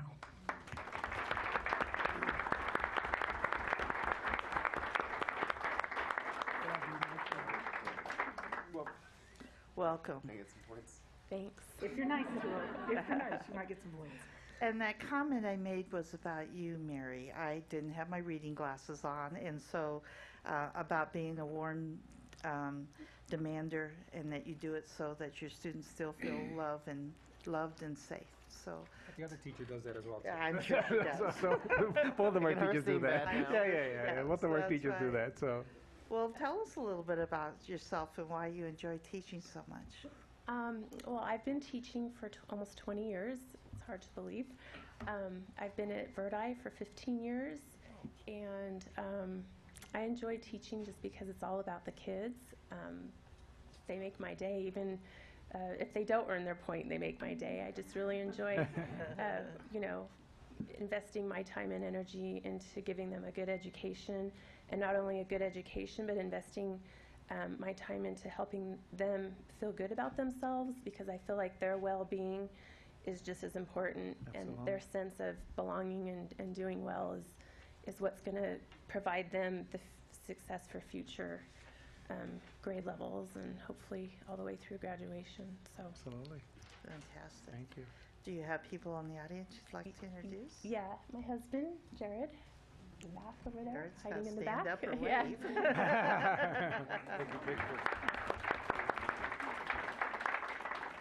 Well, we are so glad to have you as part of the school district, as we are with everyone. And as we said earlier, it really is about teachers in the classroom that make a difference, that see what each child needs, looks at their data, provides the interventions, and gets them across that graduation stage eventually. So thank you to everyone. And Trustee Rosenberg has a resolution to read.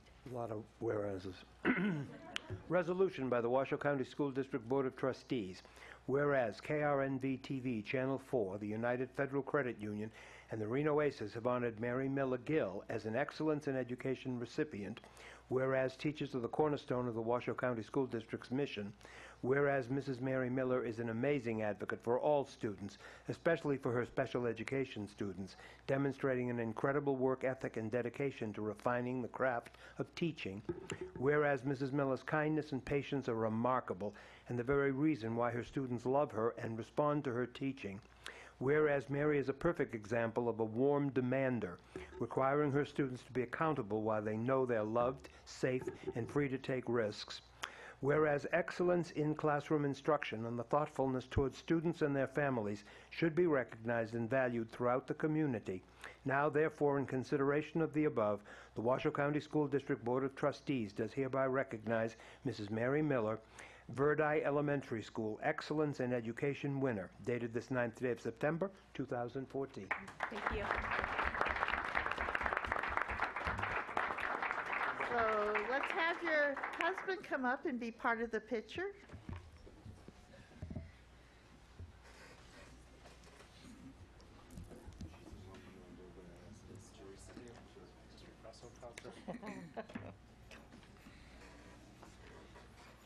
Okay, 1, 2, 3.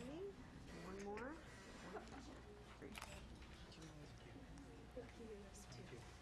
Congratulations.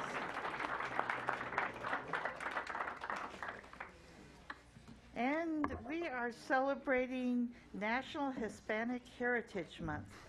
Ms. Young, Good ego. welcome. Thank you. Good afternoon. Good afternoon. Good afternoon. We love September. There you go. We do. Love September. We do. September birthdays. So thank you for having me, trustees and Superintendent Martinez. We are celebrating Hispanic Heritage Month this month today. And we're also acknowledging two groups from our Washoe County School District. So what we've done is asked each of our schools to nominate either a student or a group, an individual or a group, or a community member in a group. And based on the criterion that we laid out, we were asking for them to talk about a group or an individual who has exemplified an understanding of equity by promoting social justice and diversity through events, through activities, instruction and learning, community and family partnerships, and other strategies within the past year. We were looking for classroom teachers, administrators, students, families, community groups, support staff, any individual or group that we are working with in our schools and our district to promote acceptance, respect, advocacy, and solidarity for among all groups of students. So with that said, I'm going to acknowledge we have Stacy Ting, who is our principal at Sparks Middle School, and we also have Prim Walters, who is our principal at Sun Valley Elementary School, right? And so we are going to ask Nancy Bergeron, who is the counselor at Sparks Middle School, to come up and talk about this amazing group of kids and tell them about the work that they've been doing with our group called MAD, right? Where are your tie-dye shirts? Oh. Okay, okay. So they didn't have their tie-dye shirts today, but their tie-dye shirts exemplify solidarity. Is that correct? Correct. So we'll have Nancy come up, and she'll talk a little bit about our group at Sparks Middle School, and then we'll have Prim come up and talk about our individual at Sun Valley Elementary School.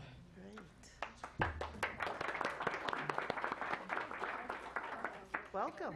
Welcome. Thank you. My name is Nancy Boudreau, and I think one of the most important things for me as a counselor is to see students take initiative. And so a year and a half ago, I had an 8th grade boy come to me and he said, Ms. Boudreau, I know it's only May and we don't have much time left, but I would really like to set up a group that promotes kindness and respect within our school. And so from that, we developed a Make a Difference group. Go Mad was our slogan. Tie-dyeing is our way to identify ourselves. And instead of listening to me, I wanted this group of volunteers, none of them males, unfortunately, but to kind of say why they wanted to be a part of the group. At this point, when I asked for volunteers in August, I have 100 8th grade students who came and said that they wanted to be a part of it, and 7th graders that are waiting, so I'm really excited. So.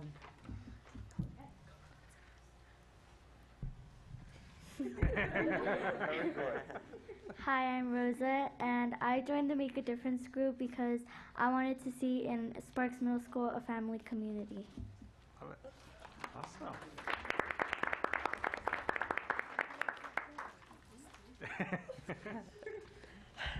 She's too short. I love you. I have the problem with Howard. Okay.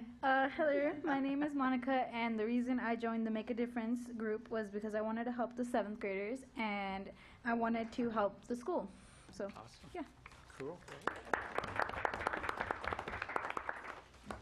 Hi, my name is Yasmin, and I joined the Make a Difference group because I wanted to do something out of the ordinary and make our school come together as a community.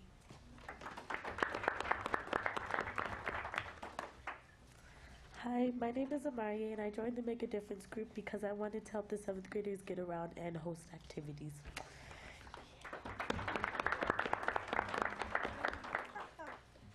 Hi, my name is Amalia. I joined the Make a Difference group because I wanted to help the whole school feel like a family and not left out. Great. Hi, my name is Lily, and I joined the Make a Difference group because I wanted to make the 7th graders feel welcome at our school. Hi, my name is Madison, and I joined the Make a Difference group because even though there are tons of different kind of kids at our school, we can hold events at our school that help bring everybody together and just be one big community. Hi, my name is Layla, and I joined Make a Difference group because I want everybody to feel comfortable in our school and also be treated fairly. They wanted to quickly just give you a thank you note for taking the time to recognize them.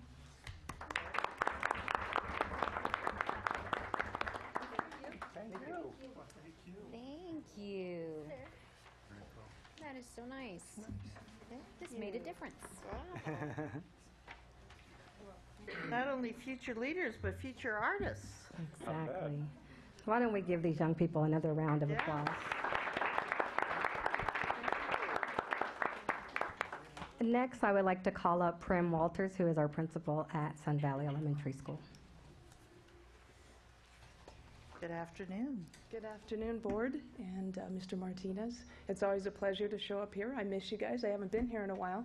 It's always fun to come and celebrate amazing employees, amazing people. And with that being said, I would like to bring up, you want to talk about an advocate for equity and diversity. That would be my former parent involvement facilitator, Yadira Loza.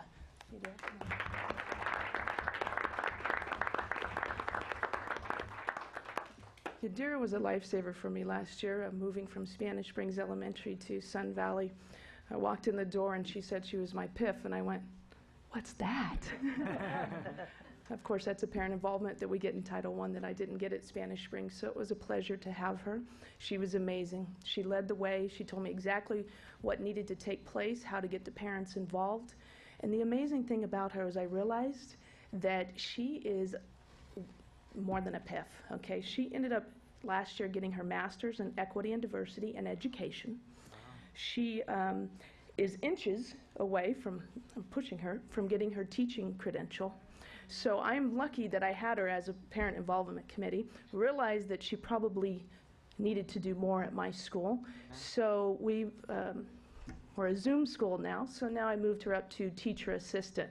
I'm sure I will not keep her there because she is amazing, intelligent, and has a great connection with my families at Sun Valley. By the way, you can't leave Sun Valley, okay? Besides all of that, there's a great story. We talk about making a difference at my school. We don't just go there to teach, we go there to build future leaders, to build community members who are going to make a difference. Yadira, one of her good stories is when she first started there 3 years ago, she met a family, the Silva family. And so she's paying it forward by really reaching out to this family. This mom, her name was Maria Silva, and really wanted to do just more than show up for fundraising events. She wanted to also make a difference in her community. And so with Yadira's support, she would come and help with everything. And then now she is working as a parent university and a parent ambassador, and helps advertise and recruit parents for parent university classes and events. So not only is she amazing, but she pays it forward and creating leaders just like her. Everybody, Yadira Loza, she's amazing. She wants to do a speech in Spanish. Okay. No, I'm just Well, welcome. Thank you. Congratulations on everything you do. So, Thank you. do you want to become a teacher? Is that where you're headed? Yes, that's my ultimate goal. At Sun Sun Valley. Valley. Yes. And being a parent involvement facilitator is not easy, because as we know, our parents have many different work schedules, abilities to come to the school. It's reaching out of the school into the community. So it's a tough job, but one that really does make a difference in our graduation rates and our success of our students. So why don't you tell us a little bit about what you enjoyed about it? Just working with all the families there, anything from having them come to classes, to meetings, to staying after school with them. We started teaching English classes to the Latino parents. So doing that, they loved it, and I loved, teaching them something, because like Mrs. Silva, like the story we just read, I know we have a ton of leaders out there in Sun Valley, so it's just great to have them come in and be able to walk outside and they come to me and talk to me and ask how they can help or when is the next meeting. So it's just wonderful to work in that community. It is. It's a great community. It is. I want to just thank you because, first of all, we need you as a teacher, so get that certificate as soon as possible. We'll try to keep you at Sun Valley, but I can't guarantee that, Prim. Because we have, I think to have somebody with your perspective of working hands-on with the parents, it's, our teachers do amazing work, but I think to have that perspective as you see the role of parents, and especially in a community like Sun Valley, which is one of our highest poverty communities in the county, I think it's just amazing. And I've been to your school, Prim, and I've seen you in action as a PIF, and I got to tell you, I always leave Sun Valley just always amazed with not only the engagement, but frankly, as I look at our children, especially those, I still remember that day, Prim, when it was in March and our kindergartners were reading. And that for me still is one of my favorite days, because these were children that came in with no vocabulary, not knowing any letters, and here we are in March, they were reading, and there was a race between the kindergarten teachers to see who would be writing, which would keep them at advance, and that can't happen without the role of our parents, so thank you. Well, and Yadira is playing a huge role in that now as a Zoom assistant with the kindergartners, so she's going to make sure that by February, they're going to be reading and writing. No pressure. Right? Right. Okay. And what a great role model for my 70% Hispanic families and students. 70% now. Excellent. Are there any more Sun Valley folks here in the audience that you brought with you? No. I'm as big as Texas. That is correct. I don't think you are, but I think you could represent as big as Texas. Well, thank you very much. And I don't know, we don't have a resolution to read for this? I have it here Trustee in print, Gutierrez? but not in pleasant time. Yadira, congratulations. Yeah. We're very proud of you. You look very familiar. Did you go to TMCC, by the way? No, but I worked at Mariposa. That's where I know you. I know you. And congratulations to the students. Very proud of you for getting involved and for making a difference. And so, resolution, since it's Hispanic Heritage Month, whereas Latino Americans have been influential members of society in the cultural, educational, and political arenas in our country's history and continue to serve in key government, political, and social leadership roles as an inspiration for all youth. Whereas the Washoe County School District serves more than 21,000 Latino students whose ancestors came from Spain, Mexico, and Caribbean and the Central and South America, who bring an invaluable legacy of perseverance, courage, and determination with them to the classroom. And whereas National Hispanic Heritage Month is a time of reflection to honor the contributions of Latino Americans and to celebrate the rich traditions of our Latino community, now therefore in consideration of the above, the Washoe County School District Board of Trustees does hereby recognize September 15, Septiembre 15, to October 15, Octubre 15, 2014 as National Hispanic Heritage Month. Yes. And so shall we get everybody that came up today and see if we can get a picture? Yes. That means Sparks, all of you, everyone up.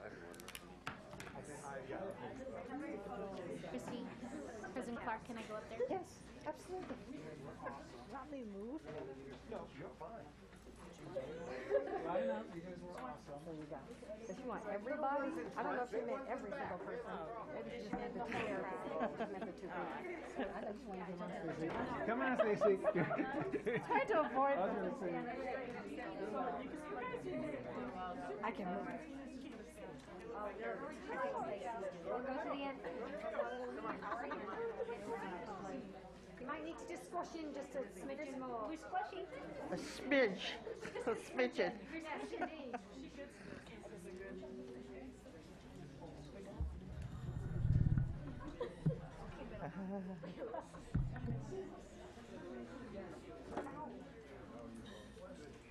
All right, I've got everybody. Okay, on three. 1, 2, 3. 1, 2, 3. And I'll take a third one because there's so many of you. 1, 2, 3. Okay. Great, thank you, everyone. We appreciate all your work. Thank you. Thank you. Good job. High five, high five. Happy birthday. Congratulations.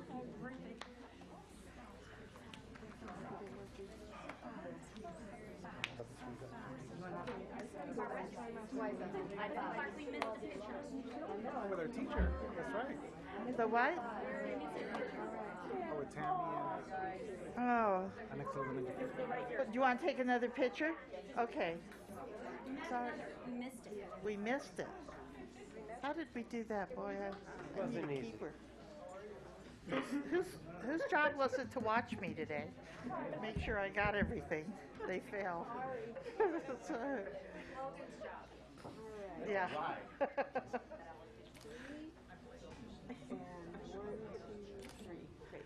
Sorry about that. Thank you. Okay. Mr. Lamarca, welcome. New principals and administrators introductions. President Clark, Superintendent Martinez, members of the board, thank you for this opportunity.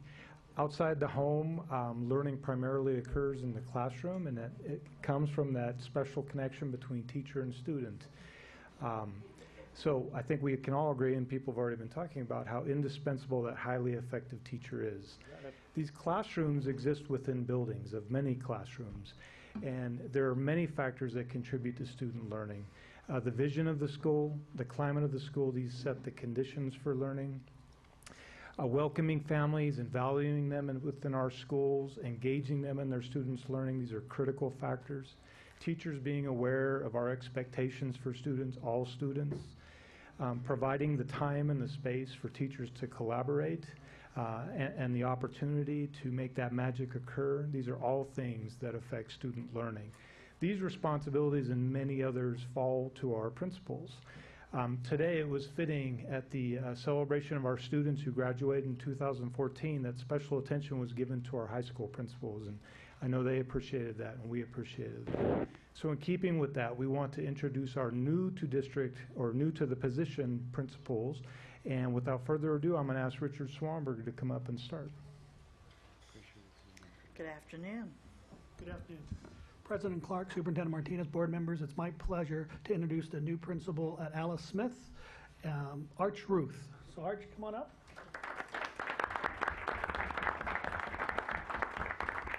And when I say new, I mean new.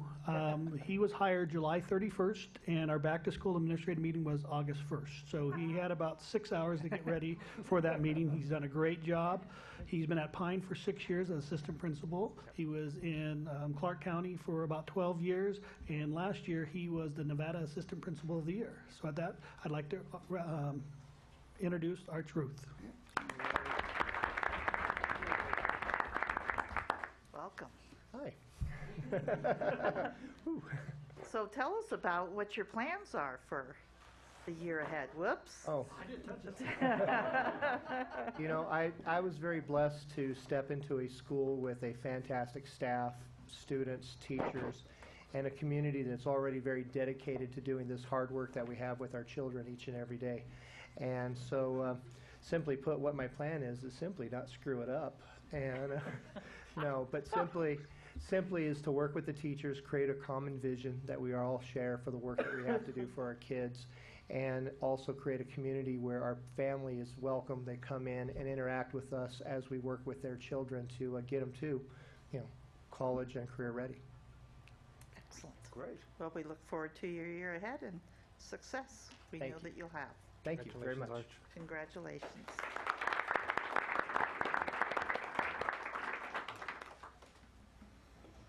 Richard was supposed to ask Roger Gonzalez to come up. Please come on up, Dr. Gonzalez. Oh, wow. You know, you both confuse me, Jordan, because every time, it's always one, I always get, it's either Roger School or Jordan, and we always get it mixed up, so this doesn't help, by the way. No, I know. So there are two Dr. Gonzalez's, and I'm filling in for the other Dr. Gonzalez right now. He got called away on an urgent matter. But I have the pleasure of introducing Sherry Lynn Cutler, whom I used to work with a couple of years ago. So I'm excited to invite her up to the stand.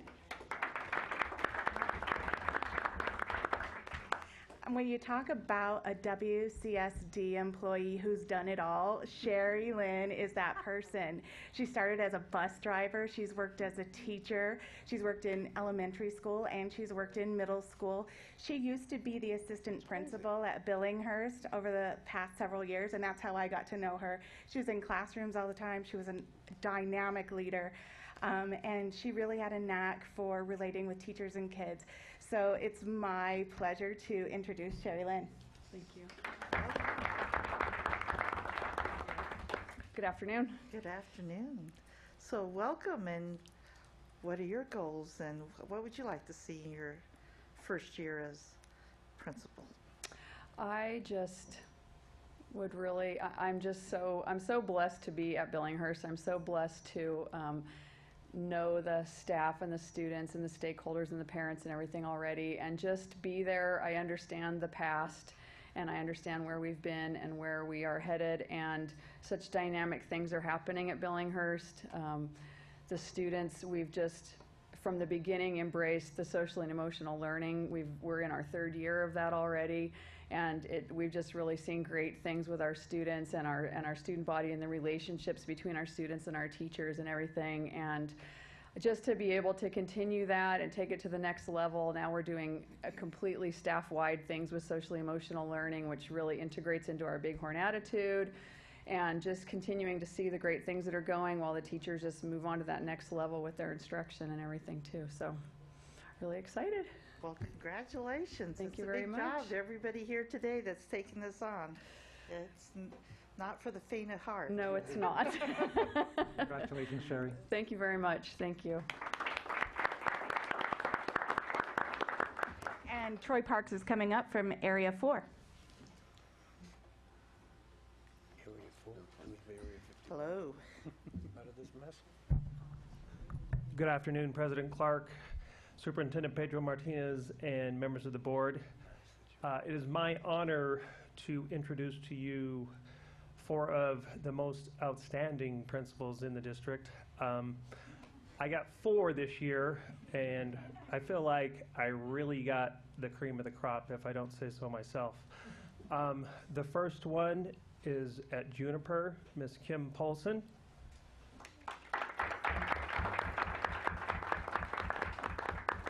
Kim is also a product of the Washoe County School District and also has children.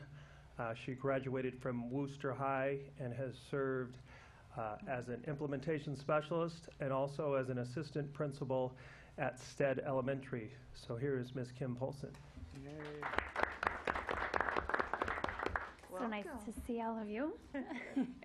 And what are you, the same question, what are you looking forward to in this year ahead? Well, a few things.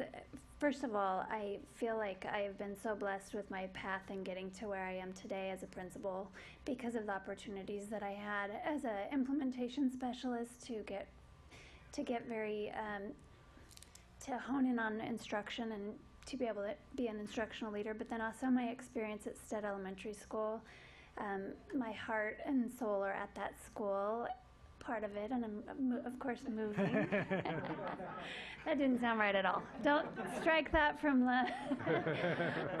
But just the experiences that I had and the leadership that I followed into. So taking all of that and becoming part of the community at Juniper has been a huge step for me, but also they had a principal there for 14 years. And so becoming part of their community and being able to lead them instructionally in places that they haven't been yet, and their willingness to do so with our very structured goals, I just look so forward to this year.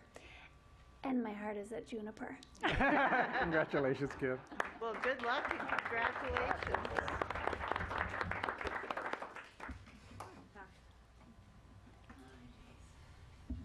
Who's my next one? Brandon. All right. The next principal I'd like to introduce is Mr. Brandon Bringhurst at Mendive. He came to us from Texas and served as the assistant principal at Reed, and he also has children in the Washoe County School District. And I must say, I like his barber.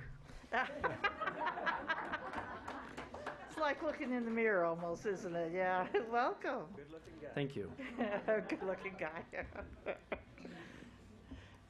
So I'm going to ask you the same thing. Same question. But first you have to say, Nevada's much better than Texas when it comes to education, don't you think? Nevada's great, and our family's very happy to be here. It's been a great opportunity for us, and I'm grateful to have been given the opportunity to come to the school district. And working at Reed and now transitioning to Mendive has been great. Mendive is a fantastic school with a great tradition, fantastic staff and community. And it's been a great opportunity to work there. We're really focused on each of our students and their individual growth.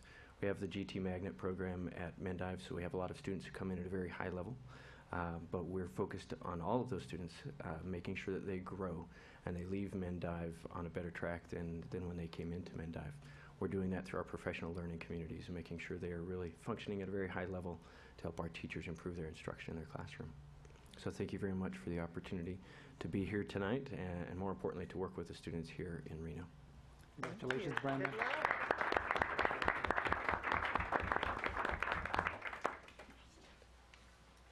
All right, the next principal I'd like to bring up is Mr. James Verdi, who is now serving as the principal at Spanish Springs Elementary.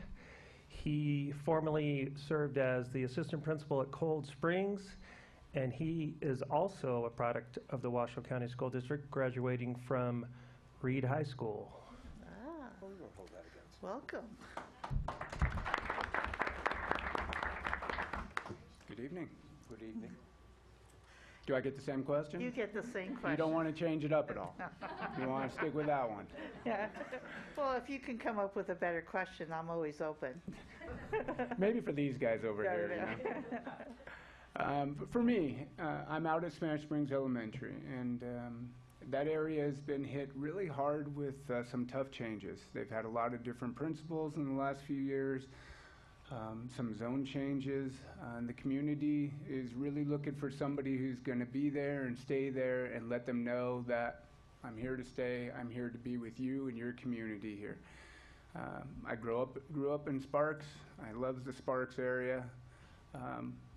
My goals to start off with are to make sure I build rapport with all of them so that they know that I'm going to be here. I've been very visible and I continue to do so.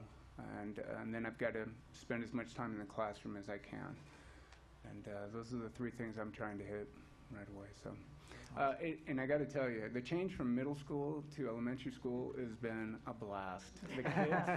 The kids walk by and they say hi, and I get hugged. And, good morning, Mr. Verdi, and it's like, wow, this is kind of nice. Yeah. These middle school guys might want to try that out. It's pretty neat. I'm very lucky, and I'm so glad to be there, and I'm going to do a great job there for sure. Thank you, Good luck, James. and thank you. Congratulations.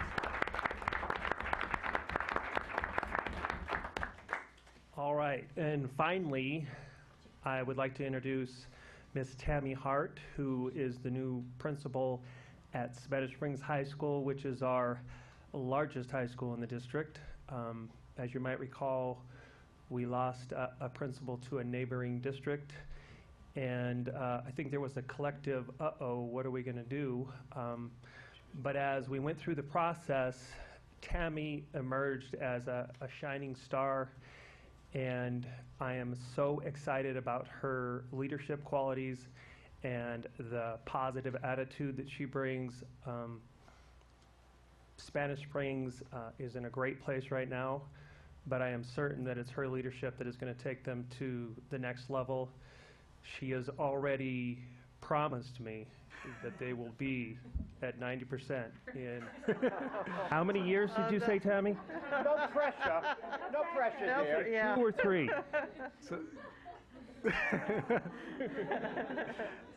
Please welcome Tammy Hart. Thank you again. I would have to say I really appreciate the opportunity to lead Spanish Springs High School. I had been there for 7 years as an assistant principal, and I absolutely love it. You know, I was a little under the weather last week and was a little down, and I walked into that school on Monday with a different gait, with a different prep, and so I just want to say my vision is to value my staff. I have to tell you, because they work so hard to get our kids where they need to be. And I say that with such conviction. Our data is showing it from 77% to 81. to 81 today. So Terry, it's because of all your guys' efforts and the systems that we have in place with our interventions and our resources that we have for our students. But I have to tell you this, it's about building those relationships. We want our parents to feel welcome to come into that building and to know that if they need assistance, we're going to be there to support that. And I have that same mentality that I want to take also with my teachers if they have a concern. I just sent a teacher an email today and I thanked him.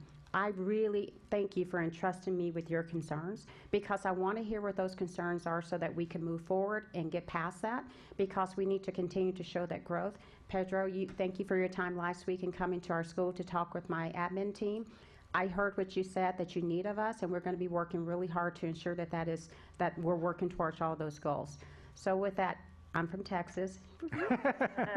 We do things in a big way, so we're going to continue to go bigger, maybe 93, Troy. Thank you, guys. Well, Thank you, and congratulations. So Tammy, just so you know, so you don't hear it from somebody else, we were today we were meeting with the Reed team, and Troy put it on the table that he put a challenge to Reed. They said Spanish Springs has you in your sights, so just FYI in case Mary calls you. That was Troy that did that today. Yes, I like a little interleague rivalry. And now it's my pleasure to introduce a product of Reed High School and the University of Arizona. Yeah, Arizona State. Area Superintendent Chad Hicks. I don't think so. Superintendent Martinez, President Clark, trustees, yes, Chad Hicks, Sun Devil, Arizona State University, first round pick. It's what happens when you watch too much football. Troy. I'm very pleased to introduce Miss Reagan Virgil. Reagan is the new principal at Palmer Elementary School. Now, Reagan and I go way back. When I was a principal at Glen Duncan Elementary School, at that time we had, I believe it was Hug getting out earlier, trainer students getting out right after Hug, and then they'd all converge on the front grass area in Glen Duncan. So I always had duty out there by myself. And then lo and behold, there was another individual out there with me, and I had no idea who this was. But just about every single day, it was Reagan out there patrolling the front, making sure that the kids are not getting in trouble and then they're heading home and doing all the right things. She's been in the school district, so 16 years with Washoe County School District. Can't believe it's been that long.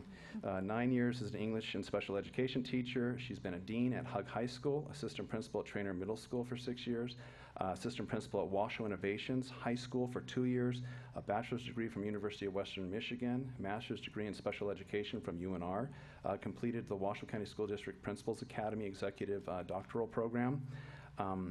And this is great, she's a wife of an electrical project manager and slightly anxious mother of 2 middle school students attending Napoli Middle School.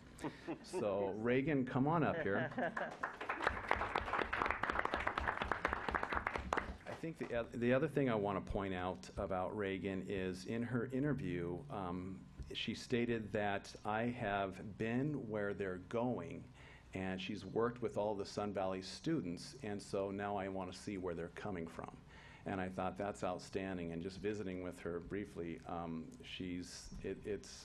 this is great having our intermediate principals go down to the elementary level because they do have so much to offer. Thank you. Welcome. Thank you. And I'm assuming the same question. Yes. Yeah. To be fair, it's kind of like testing. Everybody's got to have the same question. I had always said I can't be a middle school administrator and have kids in the middle school, so serendipitously that worked out that I got to leave middle school exactly when they both went into middle school. So I'm anxious because I know what to expect, but anyway, I think I'm going to tell just a little story about what we're doing at Palmer, or what my goal is in going there. And it starts at Trainer, actually in the front lawn of Glen Duncan, when I had one of my bigger students that was into gangs. And I mean a student that was bigger than me, not a student that was big into gangs. But he was into gangs and got into a fight on the front of the campus in front of the ice cream truck. And I had to pick him up and carry him like 4 blocks because I was scared for the other student that didn't really want to be in the fight. And Lauren and I did a lot to wrap around that kid. And I know that he was in and out of jail through high school, but that she did graduate him, and that was really amazing. Over at Innovations High, I got his sister 2 years later. She had actually dropped out of school, but then came back to Innovations for a second chance, and I got a chance to try to help her out. We have not got her across the stage yet, but when I came into Palmer, this little kid on the playground comes up to me this high, and he's like, "You know my brother and sister." And sure enough, here is like the embodiment of these 2 kids that we struggled with, that I know come from a tough family, that I know will get into gangs. He's got his belt hanging down here, and he's only in 3rd grade.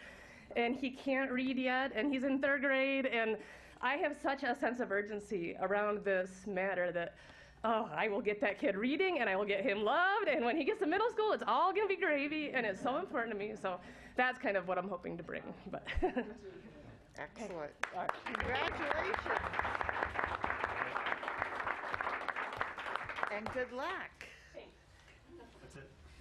Well, certainly I know probably we have 2 past principals here that probably have some words of wisdom to give you, but we know what a tough job you have ahead, and we sincerely appreciate the time and effort that you're going to put in being administrators and trying to pass children from your school on to wherever they go on, whether it's middle school or high school or college, and it's difficult. We know that we ask a lot of administrators. I mean, we realize that. We ask a lot. But there's a lot to lose if our school district is not successful. So we certainly appreciate. Anybody want to make any other comments? Oh, now they're shy. Well, I just want to congratulate all of our administrators because you have taken some big jobs And they're all big jobs, by the way. There is no great school in this country without a great principal. It's just a fact. And of course, with that, of course, is our great staff at the school level, teachers, counselors, support staff. But it starts with that principal. And so, and as I always tell everybody, you know, our principals can't hide, just like the superintendent. You know, at the end of the day, whatever happens in your building, and just like whatever happens in the district, it's always tied back to the principal, or in my case, the superintendent. So you taking these jobs says a lot about your courage, your belief system. And, you know, these schools, you know, whether it's Billinghurst or Spanish Springs or Palmer Elementary School, they all have their unique challenges. And the fact that you are willing to take these roles shows, again, your courage, how unselfish you are, how dedicated you are to our community, and thank you. And even though we congratulated all the high schools, and I got to say, Tammy, you were the one in charge of the 12th grade class last year, so you and Tasha deserve that credit equally. It doesn't happen without elementary and middle schools. It just doesn't happen. You know, education doesn't start in high school. So, so again, thank you. Thank you for your amazing work. Good luck, everyone. Congratulations.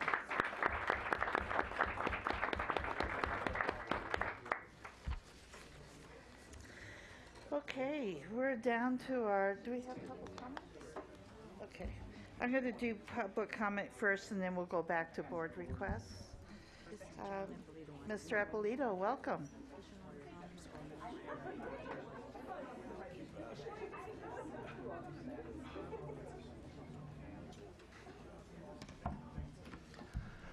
Madam President, Superintendent Martinez, honorable board members, I wanted to take a moment to talk about one of my least favorite subjects.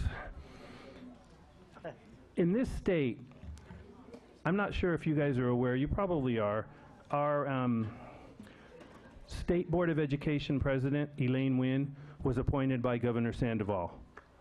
Our Superintendent of Public Instruction, Dale Urquiaga, was appointed by Governor Sandoval. So far, Elaine Wynn has pumped at least $200,000 into selling Common Core to the state, the propaganda campaign. Next week, Dale Urquiaga will be here in Reno in a private meeting talking about the future of my children. The Chamber of Commerce is hosting Dale Urquiaga. I noticed on their website, most of their meetings are open to the public. Dale Urquiaga comes and it's a private meeting. That's wrong, and you guys know that's wrong. I have a meeting on the same day. This is next Thursday. I have a meeting at the Brick in Carson City at 6:30. My meeting is open to the public, and it looks like we're going to have a pretty good attendance. I invite all of you to come. 630 108 East Proctor Street, Carson City. So far, Carson City Superintendent Richard Stokes and I have gone head-to-head on Capitol Crossfire. That episode is on our homepage at stopcommoncorenevada.com. Richard is a very nice man, but the facts are on our side. He didn't do very well. Douglas County Superintendent and her curriculum specialist have gone up against me and Virginia Starlett a few months ago. That one I don't think is recorded. Churchill County is in the process of setting up a forum right now. I'll be involved in that one also. So far, Washoe County hasn't done anything. I come here, I ask you guys, when can we get our points across to you? I don't get anything. In fact, I spent 3.5 hours at the Board of Education, the State Board of Education office, last month, my wife and I, going over our children's data. There's numerous mistakes in that data, and that's what we could figure out in 3.5 hours. This data that's being collected is wrong. They wouldn't give me a printout. They had over 30 addresses for my older children, and the state says, oh no, we can't change that. We've never moved since my kids have been in school. The state says, oh no, we can't change that. That comes from Washoe County. Where is this information coming from? We don't know what information you guys are sharing. When my son applies at Stanford, it's going to look like we moved every 3 months. That's wrong. And it's very frustrating because you guys never respond. Are we going to ever get a chance to have an open forum in this county? That's my question to you guys. And I'm talking about a Common Core forum. In the meantime, look at the stuff that's already out there. And please, if you're available next Thursday, September 18th at 6:30. Come to the Brick. Thank you. Are we ever going to have that forum, is my question. Well, I don't know. We have to look at the agenda and figure out what we're going to do. Madam Chair. Trustee Mayor. I know I'm not supposed to respond to public comment, but I think we should have a comment forum. I think we should put it on a different night than our meeting. 15 minutes for, 15 minutes against, and say goodnight. I think it's only right that we have it open to the public and have it on a special night. 15 for, 15 against, and I don't know who we have in our district to be for, but we can invite Mr. Eppolito and get it done. Are you for a board meeting or just a forum? No, not a board meeting. Not a board. Just one night forum, 30 minutes, open to the public, and at one of the high schools or whatever. 15 minutes for, 15 minutes against, and have cookies and say goodnight.